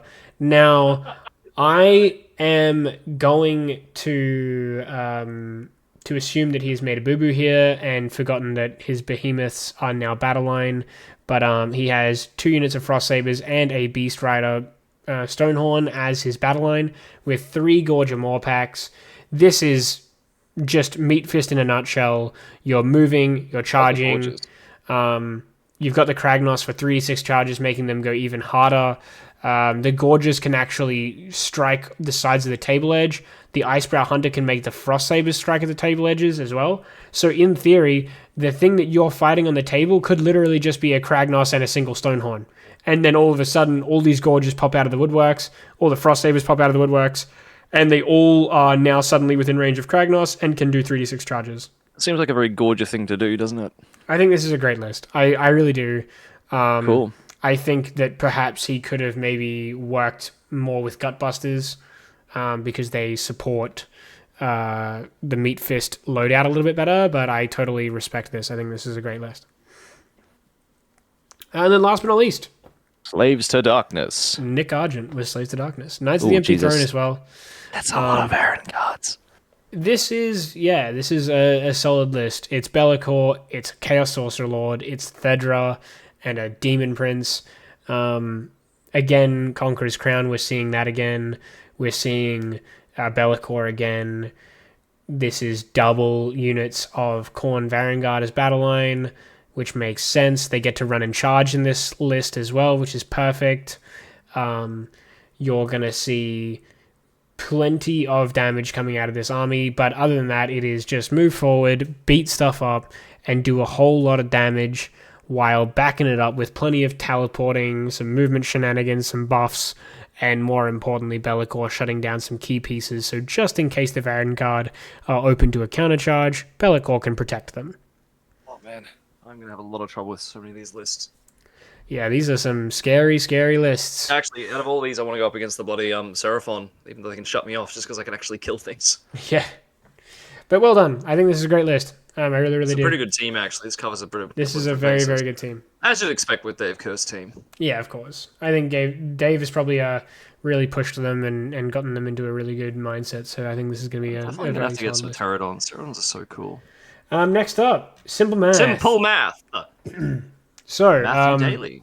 Matt. Do you want to take it away with Matt? Yeah, Matt is obviously he's been on Deepkin for years. He's a fantastic dude. As I said, I was more familiar with Deepkin a few years back, but he's gone more fan, which is like the one in Shaish. He's got the Creeping Gloomtide as a grand strat. I would have to check to tell you what that is. He's again got an Arkellian King with all the good stuff. Bladed Polearm, General, Unstoppable Fury, Arcane Tone to make him a wizard. Yeah, he's so got the Void, Chill, Darkness super Mount trait. Which I is don't know fair what that does, but it sounds really cool. It's just a lot of damage, basically. It's all you need to know. It does a lot of damage. It's a hand grenade. And it used to be the Namadi faction. So, so they get all the going bonuses. down, yep, they've got the Thrallmaster. We already talked about him. He's got the Soul Render of the Room of the Surging Gloomtide, and he's like bringing guys back. He's got a second Soul Render. Yep, so and all also of the Soul recursion. Renders aren't any slouch in combat. And then you got Lotan. Or, I mean, if it gets to that point, they can stand up for themselves. Yeah. We've got Lotan, one of the Soul Ledgers. He's just generally just a good buff piece. Yep. We've got another Leviathan, because we're skipping the battle line to go back to it, because then we have 30 Namadi Thralls, and then 30 Namadi Thralls, and then 10 Namadi Thralls, and then 10 Namadi Reavers. And that is an absolute nightmarish amount of infantry. And quite frankly, he will slice anything to pieces he gets in range of. Yeah, this is the Namadi meat grinder, and I totally am for it. This is an absolute whirlwind of attacks. Yeah, this is a lot of damage, and I mean, other than that, you don't really have to say much. It's a lot of damage, and it does the only thing. I really would worry about him going up against is anything with Terra. Anything with like the Terra keyword, anything that shuts down like you get an Inspiring Presence. That's the only concern, really. Anything that can get to him first, he's going to be very scared of, I would be assuming. So look out for pigs, Mr. Matt. I hope that you don't die. And next up, Keegan Watson. Eternals. Oh, Keegan. Love Keegan. Yeah, Keegan's my boy. Playing Stormcast for Eternity. We've got Celestin Prime. We've got Adventus Firestrike. This is classic. This is in the same old Scions of the Storm, Hammers of Sigma, with a Lord Celestin on Stardrake with the exact same loadout as Mr. Eddie's. We've got 5 Liberators to bring back for call to aid, and then we've just got a couple of Fulminators, a couple of Stormdrake. I would have loved to have seen that Fulminator unit potentially be a 4-man, just to get all the buffs. But in saying that, he has split it up into quite a spread out force. This is just hammer and anvil. Everything does damage here. Everything takes damage here. And I think we skipped over, but he has a Celestant Prime as well. No, I said a Celestin Prime. Oh, well, my bad. Aventus Firestrike gives +1 to hit as well. Other than that, he's not really there for too much. And fantastic model, though. We have Blades of Khorne. That's all there is. It's 1 drop. It's Stormcast. Everyone knows what Stormcast does. Yeah, it's basically your typical ideal damage. I move forward. Egan knows how to play it really well. He's been playing it a long time, and he's a master pilot of the thing. Luke Taylor, we've got... Taylor, Blades of Khorne. We've got the Bloodlords again. Oh, another... So, we'd have that one, okay. So Bloodlords, Unfitted Fury, it's what you expect, right? Just a different prayer, but we've got Bloodmaster. We've got the addition of Scarbrand instead of the previous package, right? So they went with the Unfettered Fury Scarbrand combo instead of the Wrath of Khorne Boomthirster combo, but they've still got their 20-man unit of Bloodletters, and then they've got instead of going with the Mortal Blood Crushers, they've got the Demon Blood Crushers.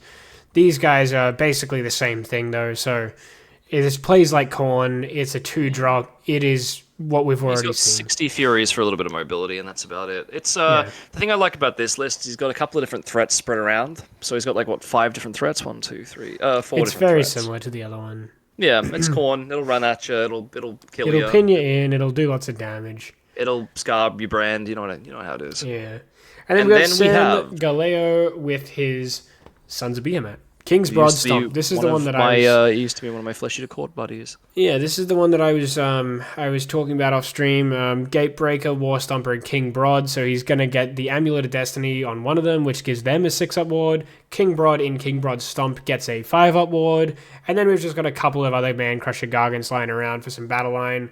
This is your typical list.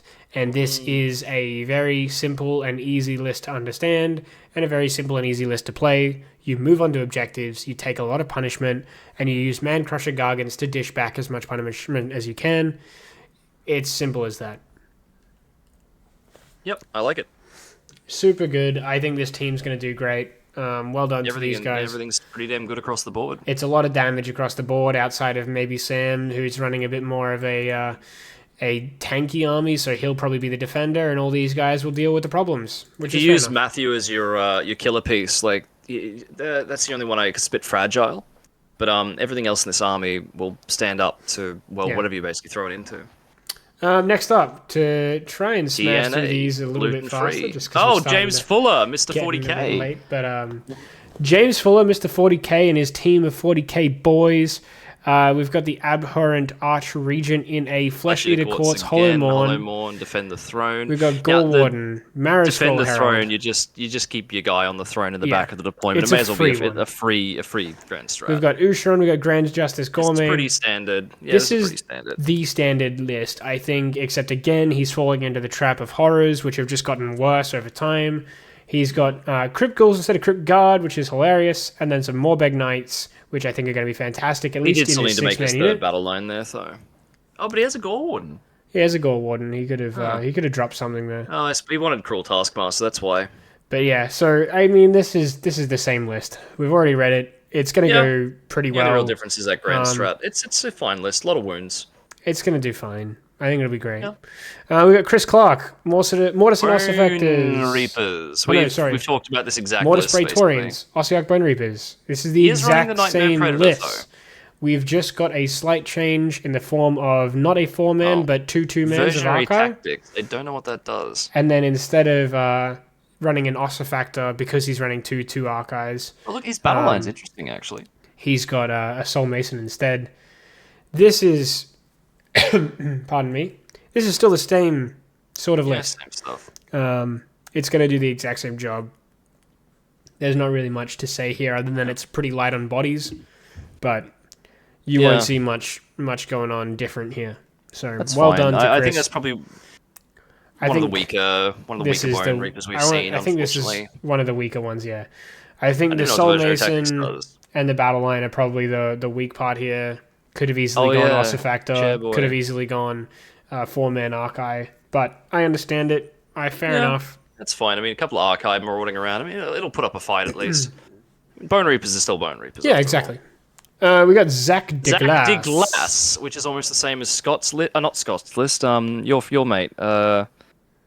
Kieran. The Blood Sisters list again. Yeah, it's basically a combination, a fusion dance, if you will, of Kieran and Scott. I think this is a solid list. So well done to Zach. Medusa as the queen, though, which has got a really good horde sweeping shooting attack. If you get too close to it, so don't. It's also just a good. Hard renders. It's just a good locus as well. Generally, the Steed of Shadows teleport. It's a good locus. So yeah. So Steed of Shadows, teleport. You got the Crown of Woe. It's got Marathi shoot twice. You got shoot twice on 15 stalkers. This is just It's standard stuff. Yeah. Zach Johnson, finishing us up with Hedonites of Slaanesh. First Hedonites of the tournament, surprisingly. And pretty much what I was expecting out of them, to be entirely honest. So we got a Be'lakor because he's a must-take in Slaanesh since they're so fragile. We've got Orskelion, who is basically just going to run off on his own. He is fantastic. We've got a Lord of Pain and a Shard Speaker to sit there with some Painbringers, which we will get to in a second. Dark Secrets, pretty good. Crown of Dark Secrets is fantastic. Strength of Godhood is fantastic, right? These are all really, really easy, applicable buffs to make them into a killing machine. 2 units of Blissbarb Archers to get Depravity. A 20-man unit of Demonettes to get more Depravity and send them in. Painbringers to get more Depravity and send them in. What's that? Two Painbringers? 10 Painbringers, yep. So they're really solid. They're pretty tanky, surprisingly. Suffocating Gravetide for Hordes because he doesn't really have good Horde clear. I think this is perfect. I think this is great. I think I would have maybe preferred some Riders here, but yeah. This is too many Demonettes because he's cut off his mobility aspect a lot. I think some Riders would have been nice here, but other than that, perfectly fine. Just uses Orskelion as a hammer and you're good pretty much. Yeah, I think this is okay. It's fine. TNA. It's nothing super crazy, but it's definitely there. Yeah. I would say that this is a pretty middle of the board team, but they've got some pretty great players, so this could maybe still top it. This has got the potential, right? I think the scariest one is definitely Zach's list, so shout out to Zach for that. Yeah. Then we have TNA Maximum Gluten. So we got Chase Price with Blades of Khorne running the Blades of Khorne army. I mean, Drom, is he one of the Warcry bands? Yeah, he's a Underworld's band, but so far it's pretty much the same sort of thing. I don't really know why. First Flesh Hounds we're seeing. I don't know why the Bloodsecret is here, considering he can't bring back Bloodletters. But hey, it's a thing, I guess, for maybe a couple of Bloodthirsters, got a couple of big boys with like Scarbrand. You got the Scarbrand, you got the typical Unfettered Fury, you've got 30 Bloodletters, but he's running Reapers of Vengeance, so that's a bit odd. It's a fairly standard only list. 120 points. Yeah. For 2 wound models? Yeah. That's pretty good. Yeah, they're not too bad. Fleshhounds, Claws of Karanak, and a bunch of Furies. Yeah, we've seen it before. It's seen it before. It's the same sort of thing. So I apologize to Chase, but it is what it is. There's not much to really talk about here. Yeah, we've talked about Khorne like 5 times already. Andy, he's running a very similar thing. So he's running the Eel Battalion or Subfaction, whatever you want to call it. But he's running the Explosive Achillean King again. He's running the Tidecaster again. We do see an Eidolon, which is a fantastic combat piece. He's gotten cheaper recently as well. And then we've got some tanky and combat-based eels, which are perfectly fine. I think they're really, really good. Super strong, super durable with their bonuses. And then we've got plenty of shooting with the Alapexes to wrap things up. There is a Horrorghast in there as well, which is perfectly fine. I understand running a Horrorghast in this list. I mean, you're going for a bit more of a shock value, so having Horrorghast to finish off some of those wounded units makes sense. And they've still all got all the good defense abilities, that speed and all that. It's a really good. It's a very fast, very dangerous Idoneth Deepkin list. And Iron Rack is obviously the cavalry faction. Yeah. And next we have Ben Major. Yeah. Soulblight Gravelords. Legion of Blood again. Yeah. pretty much what we've already This is seen. a yucky list, to be honest with you, with the amount of like the other. Yeah, so basically it's the same Vampire Lord and Zombie Dragon loadout. We've got the Vampire Lord with Hoarfrost, except instead of running Manfred with Neferata, Neferata is instead going to be making an unrendable unit of 30 Death Rattle Skeletons. I don't think that's necessarily going to be the play. It is very, very durable, right? But the problem with it, I think you'll find, is that there is a lot of Suffocating Gravetides out there that are going to ignore it.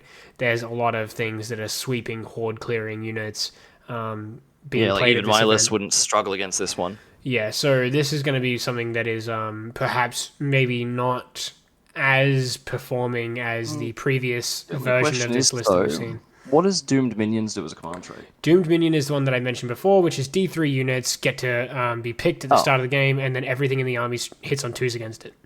Cool. Gotcha. But yeah, Graveguard doing damage, skeletons, zombies, tanking it. I'm worried for him because he is probably going to die to a lot of Suffocating Gravetides, and there is also a lot of weight of dice throwing units out here. Like if the Namati go up against that, he's gone. Yeah, Namati is scary. We've got so many other things that are just going to be really, really terrifying. So he's got to really pivot that Vampire Lord and Zombie Dragon well, because otherwise he's going to lose those Death Rattle Skeletons and those Graveguard incredibly quickly. And I understand Neferata's combat isn't as good as the other Mortarks, is she? No, not as good. It's still decent, but it's not as good. She's got a pretty cool hat. She does have an insta-kill dagger, which is kind of cool, but other than that, it's nothing That's crazy. nice. But then again, so does my random ghoul, so... And so does Korgus Kull, so... Yeah, I know. Matt Baker. Baker! Slaves to Darkness, Yeah. Knights of the Empty Throne. This is pretty much the same as we saw last time. Vanguard. We've got 2 units of 6 Vanguard. We've got a Demon Prince again. We've got Sorcerer Lord. There is a unit of 5 Knights here, which makes sense to pin people in. You've got the Unmade. You've got Corvus Cabal, which makes sense. The craziest part is the Blissbarb Seekers. It does also make a deal of sense, though, because it's just another way to access Neg 1 Rend for the army. Shooting's not bad. Because it applies that Neg 1 Rend buff. And they're fast. Also, not Neg 1 They Rend, also so have Neg a fantastic plus 1 footprint. to Rend. That's I what should you want say. to be doing with them. Yeah, plus 1 to Rend. But yeah, it's I run, I charge, I shoot you with a couple of bows real quick before I do that, and then you evaporate and die. The Vanguard are marked Corn, which makes sense. The Chaos Knights are going to pin something in while the Vanguard are murdering stuff. It's all coming up. Sorcerer's packing Levitate to get those Vanguard maybe flying. Yeah, this is a very you can make the Vanguard list. your general. I think you told me about this once before. So this is just going to be opting to have the Vanguard as general, which actually makes it so that way you are also... A tanky general. You are also able to rally on 5-ups with those Vanguards, so that's also really that's beneficial. yucky. The only other question that I don't know these days, and other people might not, is what does a Nurgle Demon Prince do in Slaves to Darkness at the moment? It shuts down wards. So that's what you'll see these Pretty Nurgle Demon good. Princes for. So that's what I mean when I say a lot of this event is going to be shutting down wards. So be fearful for those people running ward must suck saves. to be on a death army. Because these Slaves to Darkness Demon Princes, these Argath King of Blades, are out in full force today. Yeah, good thing nobody spent 480 points on a Mortark with a 4-up Feel No Pain. Yeah, it's very scary. So keep out. That guy must be an idiot. Overall, I'd say this is fairly decent. I mean, you've got two really meta lists right here, and then one that maybe is missing the mark. Really? Look at this next team. Okay. Rookies from the 41st Millennium. Rookies from the 41st Millennium. I know all these people. This is the 40k boys, as we call it. Their first ever Sigma event outside of Alex. These guys have been playing 40k at the highest degree you possibly can. And was literally it is the Australian champion of 40k. Surprising to me in the slightest to see at least 2 of these armies being incredibly good, and one of these armies maybe not so Alex is good. bringing his Skaven back. So nice. Nathan Bleakley, we've got Soulblight Gravelords, we've got Legion of Night for some teleporty shenanigans. Manfred, a Necromancer, a Vampire Lord makes sense here. This is a good-looking Soulblight list. Stuff. I think this is probably the strongest Soulblight list we've seen. Morbeg's Claws for the +2 to cast as well, which is very important. Shaman of the Chilled Lands, so he's going to be able to blizzard off people with that Morbeg's Claws combo. You've got 30 Death Rattle Skeletons. With no Neferata, I think that's incredibly weak. We've got 10 Direwolves, 2 units of 3 Fellbats for Surround and Destroy, and then we have 2 units of 20 Graveguard that are going to pop out of the graves and charge things and blow things up. And that's why I thought it's quite strong, because then you've also got the hammer and... This is going to be very much so... I'm sorry, I thought he had a mounted Vampire Lord. I kind of maybe have to so this is going to be a bit of a hammer and anvil situation. I would have rather just see all of those skeletons disappear and then a Vampire Lord and Zombie Dragon reappear. Yeah, I misread, unfortunately, yeah. But that's okay. He does have the Endorian Acolyte, so as you said, that Charm of the Chilled Land is going to be real clutch in some circumstances. I think it'll be fine. I think this list Plus, is perfectly his Vampire fine. can still teleport, although he can't teleport and use Blizzard anymore. Again, it's going to come down to the same thing we said last time, which is be scared of all the Horde clear in this set of games. It's scary out there. Take this, okay? But just for the love of God, try to avoid every Soulblight player that's running Suffocating Gravetide or any form of Zombie Dragon that's unrendable, because those Graveguard are going to do a whole lot of nothing against them. Next, we have Alex Terrison, who's an awesome guy, a fantastic painter, and he does like a lot of conversion work as well, which is near and dear to my heart. He's playing Skaven. And he's got Shapers of Beast Flesh as his grand strategy, which I have no idea what that is. But it is a Clan Molder one. Well, he's leaning heavily into Clan Molder, yeah. And he has lent pretty heavily into Clan Molder. He's running 2 Vermin Lords, which makes sense. He's running the disgusting Gracier Bell. One's the Warbringer, which is just nasty, as we talked about. Screaming Bells are broken, literally, in the game. They're just so oppressive, it's not even funny. Really? What are they doing? The fact that he is not running 3 of them instead of just running the Vermin Lords is beside me, because Alex Terrison very much so knows how gross these things are. I can almost guarantee it. He also has a ton of Skaven. He has a Gracier, which is needed. He has a Master Molder, which is needed. He has another Master Molder, which is needed. 15 health now? Battle line Rat Ogres is important. He's running 2 units of 6, which is fantastic. They are tanky, they do damage. He's got a Soul Scream bridge to get them across the table too. 5 ups. Yeah, Screaming Bells are oppressive. Vermin Lords are very good. He's got the Giga bonus Vermin Lord as well, so expect this to do perfectly fine, is all I'm saying. I think this is the best Skaven list we've seen so far, because it's actually the only one using a Gracier on Screaming Bell. But please, Games Workshop, remove this from the existence, because so hang on, like so, I'm just looking at it ridiculous. Again. What is making it so impressive at the moment? Okay, so for anyone who doesn't know, we will quickly give you a rundown on the Gracier on Screaming Bell. So, for all of you who didn't know, the Gracier on Screaming Bell is, as you can see, 240 points. It has the armor save and wounds characteristic of a Stonehorn that is normally 330 points. Oh, so this is why you're mad. It has... No. Just wait.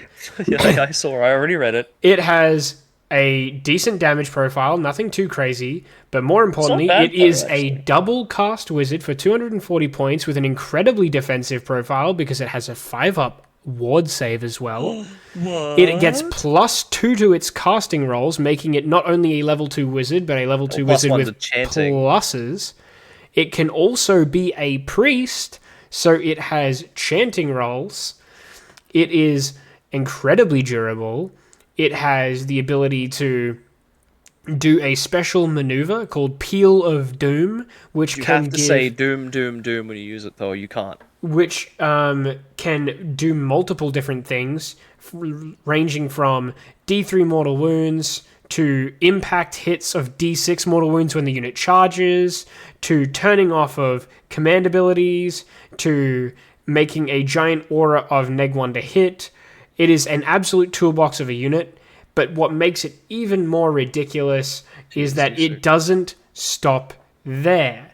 It gets a great spell called Crack's Call, which is a casting value of a 6, a range of 13. You pick an enemy unit, you roll 2d6. If the roll is greater than their movement characteristic, they suffer that many mortal wounds, which makes it a literal Ravanax Gnashing Jaws, but on a hero, and then you can do the most egregious part of it all. I just read which that. is Stirring Beyond the Veil. Once per battle at the start of your hero phase, if 7 or more wounds are allocated to this unit, remember it's a 15 wound model with a 4-up, 5-up. Mm-hmm. And it can also hurt itself.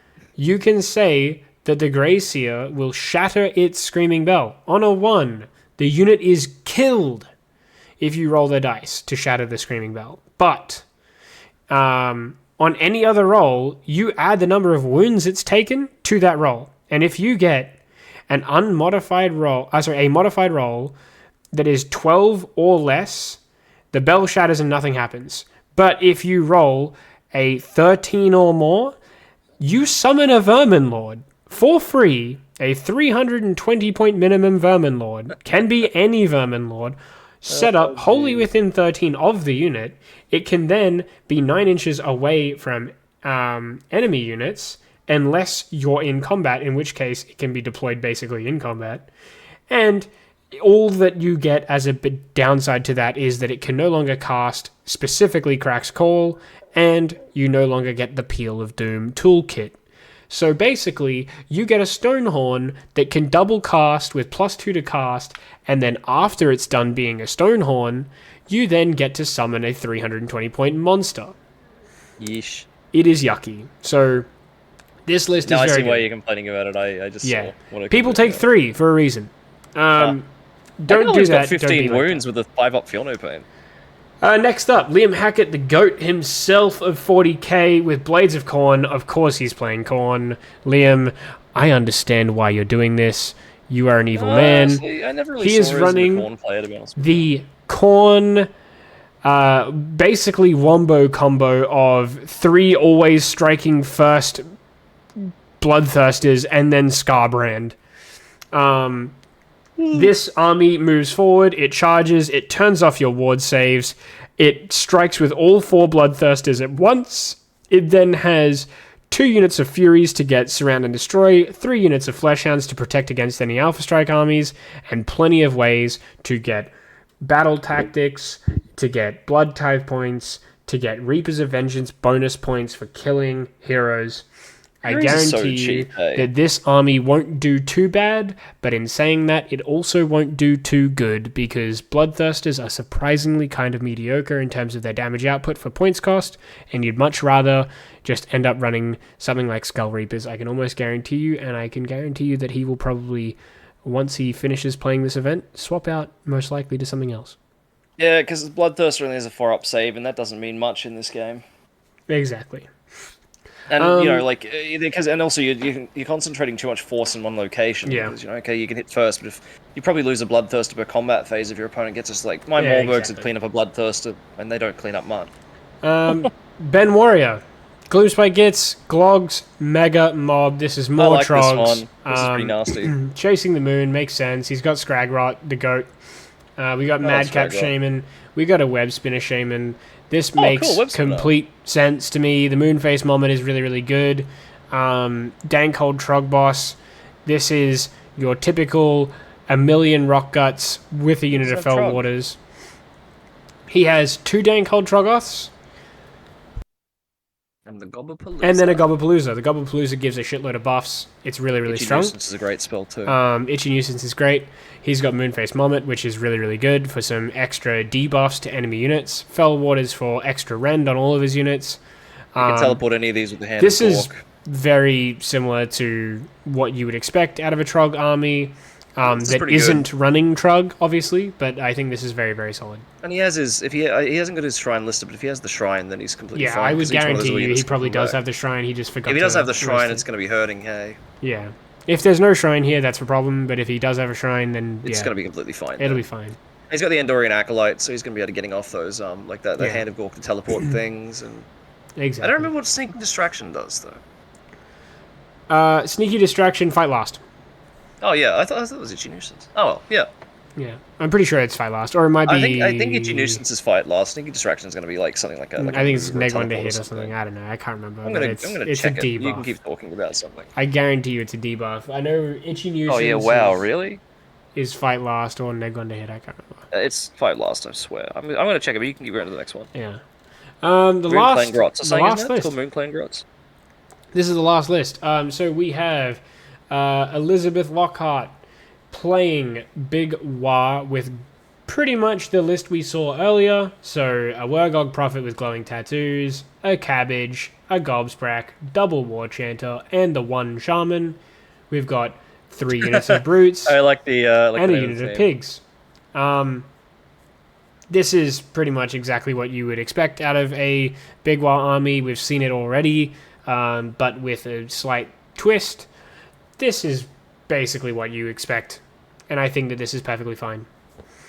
On top of this, we have... by the way, just saying, Sneaky Distraction is a neg 1 aura of neg 1 for hit rolls saying around the so castle, it was a which neg is pretty 1 good. It makes him into a big spider, basically. Yeah, that makes sense. It's cool. That's a good spell, actually. Anyway, sorry. So yeah, that's Elizabeth Lockhart. I mean, it's pretty much what we've already seen already, so shout out to Elizabeth for running a pretty consistent list. And they've got the Etherwood Pendulum. And Yeah, the Acolyte's Pendulum's Battalion. there as well, That's which the is only pretty real cool. difference. But other than that, it's pretty much the same list, and you'll see it do the exact same sort of thing. Credi, Soulblight, Virkos, very similar sort of situation again. We've got Nagash, though, which is pretty cool. And then he's gone for your typical skeletons, wolves with a unit of 20 Graveguard there. Actually, that might be a unit of 30 even. And then I think a that's spell 20. portal. No, you're right, it is 20.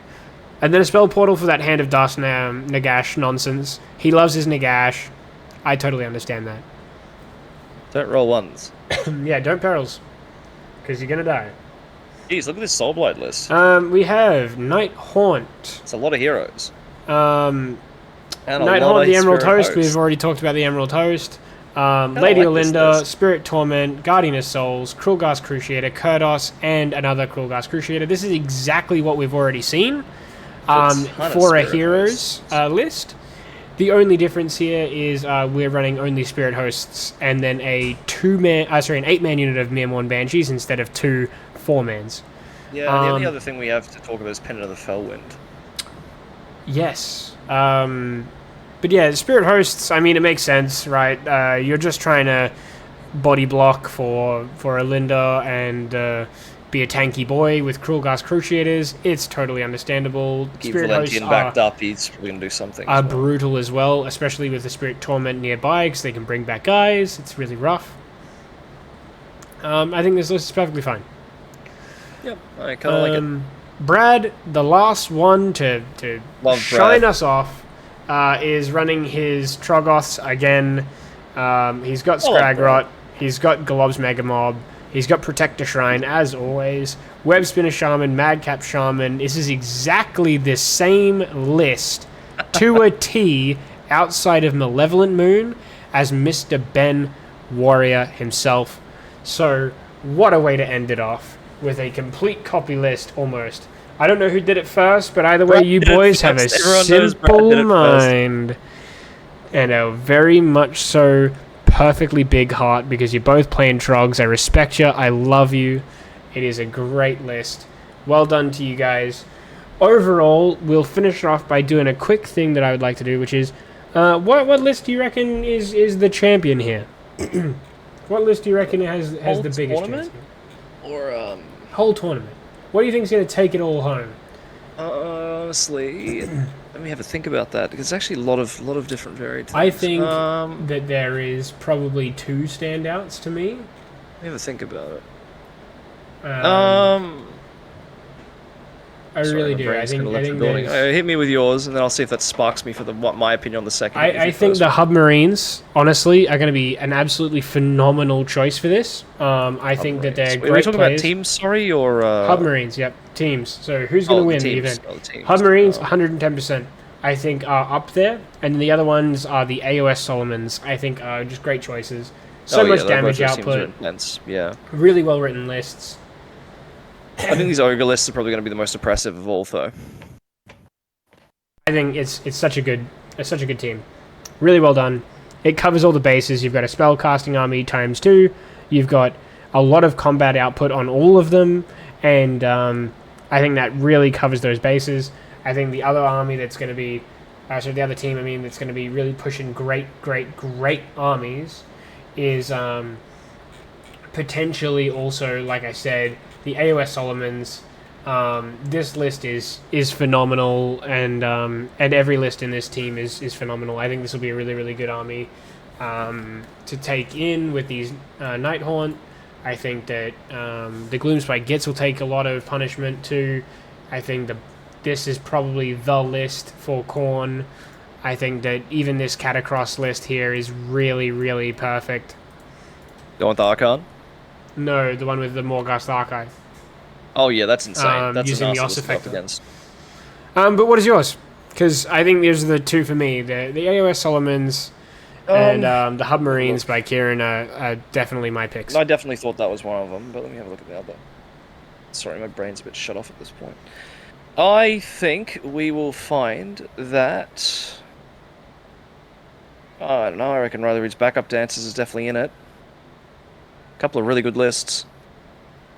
Covered multiple bases, good players, you know, they know what they're doing. And I actually think the Bath Cup Barracudas have a pretty decent chance. Yeah? Oh wait. Yeah, I reckon they've got a decent chance. It really depends on how they employ their stuff, but there's a couple of things that come out the door. Look, I'm not exactly cluey on, AOS these days too much outside of the small games we've been playing, but they've got a lot to cover, a lot of base. Oh, sorry, I think I've actually got the wrong list. It was... I'm losing it. Cut to commercial. No, but I definitely agree with some of these picks, right? I think there is some really standout armies. I think a lot of people are taking some really, really that's great nuts. teams. Some of the stuff they're packing is just insane. Yeah, the Hub Marines, I think, are probably my choice overall. And I can see exactly how that Celestant Prime is going to cover a lot of the... It's phenomenal. It's a phenomenal yeah, it's a team. really intelligent inclusion for to cover the weakness that Starborn's got now. A great team all up. Well done. Mind to you, them. that being said, the only problem we might find is with the Celestant Prime is if he loses that ward save, as we talked about, then yeah, he just falls apart. I think they have the potential to mortal wound those guys off the table. That army shouldn't be getting put up against Khorne, though, to begin with, though. Yes. So, like, if he goes against Khorne, then something's gone wrong. And if he goes against the Nurgle Demon Prince, the Nurgle Demon Prince probably dies anyway before it becomes relevant. No one cares about Nurgle Demon Prince if you're Lord Croak. Yeah, He's exactly. like, Meteor! Yeah, so I think overall, shout out to the Hub Marines. I think they're going to do fantastic at the event. Well done to you guys. Just remember, everyone, so the real win was the friends you made along the way. Exactly. I hope that this event ends up working out really well. We will be doing another podcast tomorrow night, potentially, that is significantly shorter. Then I can actually talk about my list in that case. We're going to be taking it out tomorrow. Yeah, we're going to be doing a 40-minute power session where we just smash through a quick little tournament recap, and then it should be a pretty cool time. We've also got the Twitch stream. Every single day we'll be doing Twitch streaming, so come hang out. I play plenty of different games, from War Thunder to Doom to Dark Souls, so come hang out. We have a pretty great community over there now, starting to grow. We've got a Discord as well that has suddenly been created and popped up recently, so if you want to join the Discord, if you want to hang out, talk Warhammer, talk general chat, send some funny memes, play some games, whatever it is, come down, check it out. It is going to be a lot of fun to get the community rolling. I recently just upgraded my microphone, so hopefully I sound a little bit crisper than usual, and more importantly, we will be looking to see more uploads on the channel in terms of podcasts, but also in terms of live stream VODs, because we're going to be getting through my backlog of video games, so check that out too. If you're in for commissioning and you live in Brisbane, check out Fancy Bird Painting and Designs, because Stephen over there does some phenomenal work. I love to support small businesses like 2-3 weeks, because I'm like really busy. But definitely get in and say hello to Stephen as well, and make sure you check out his work, because it is really, really good. Other than that, I think we should wrap it up with There's only one more thing.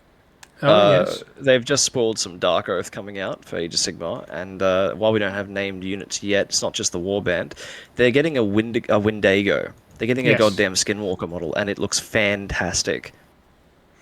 Yeah, well, it'll be really cool to see the rest of their releases. Maybe we'll even cover it in the podcast later on. Yeah, But definitely. yeah, no, I think we should wrap it up with a quick recommendation, like we always do. In this case, go play War Thunder. I'm streaming it all the time. If you don't know what it's like, come hang out on the stream and you'll get to see it. It's a lot of fun.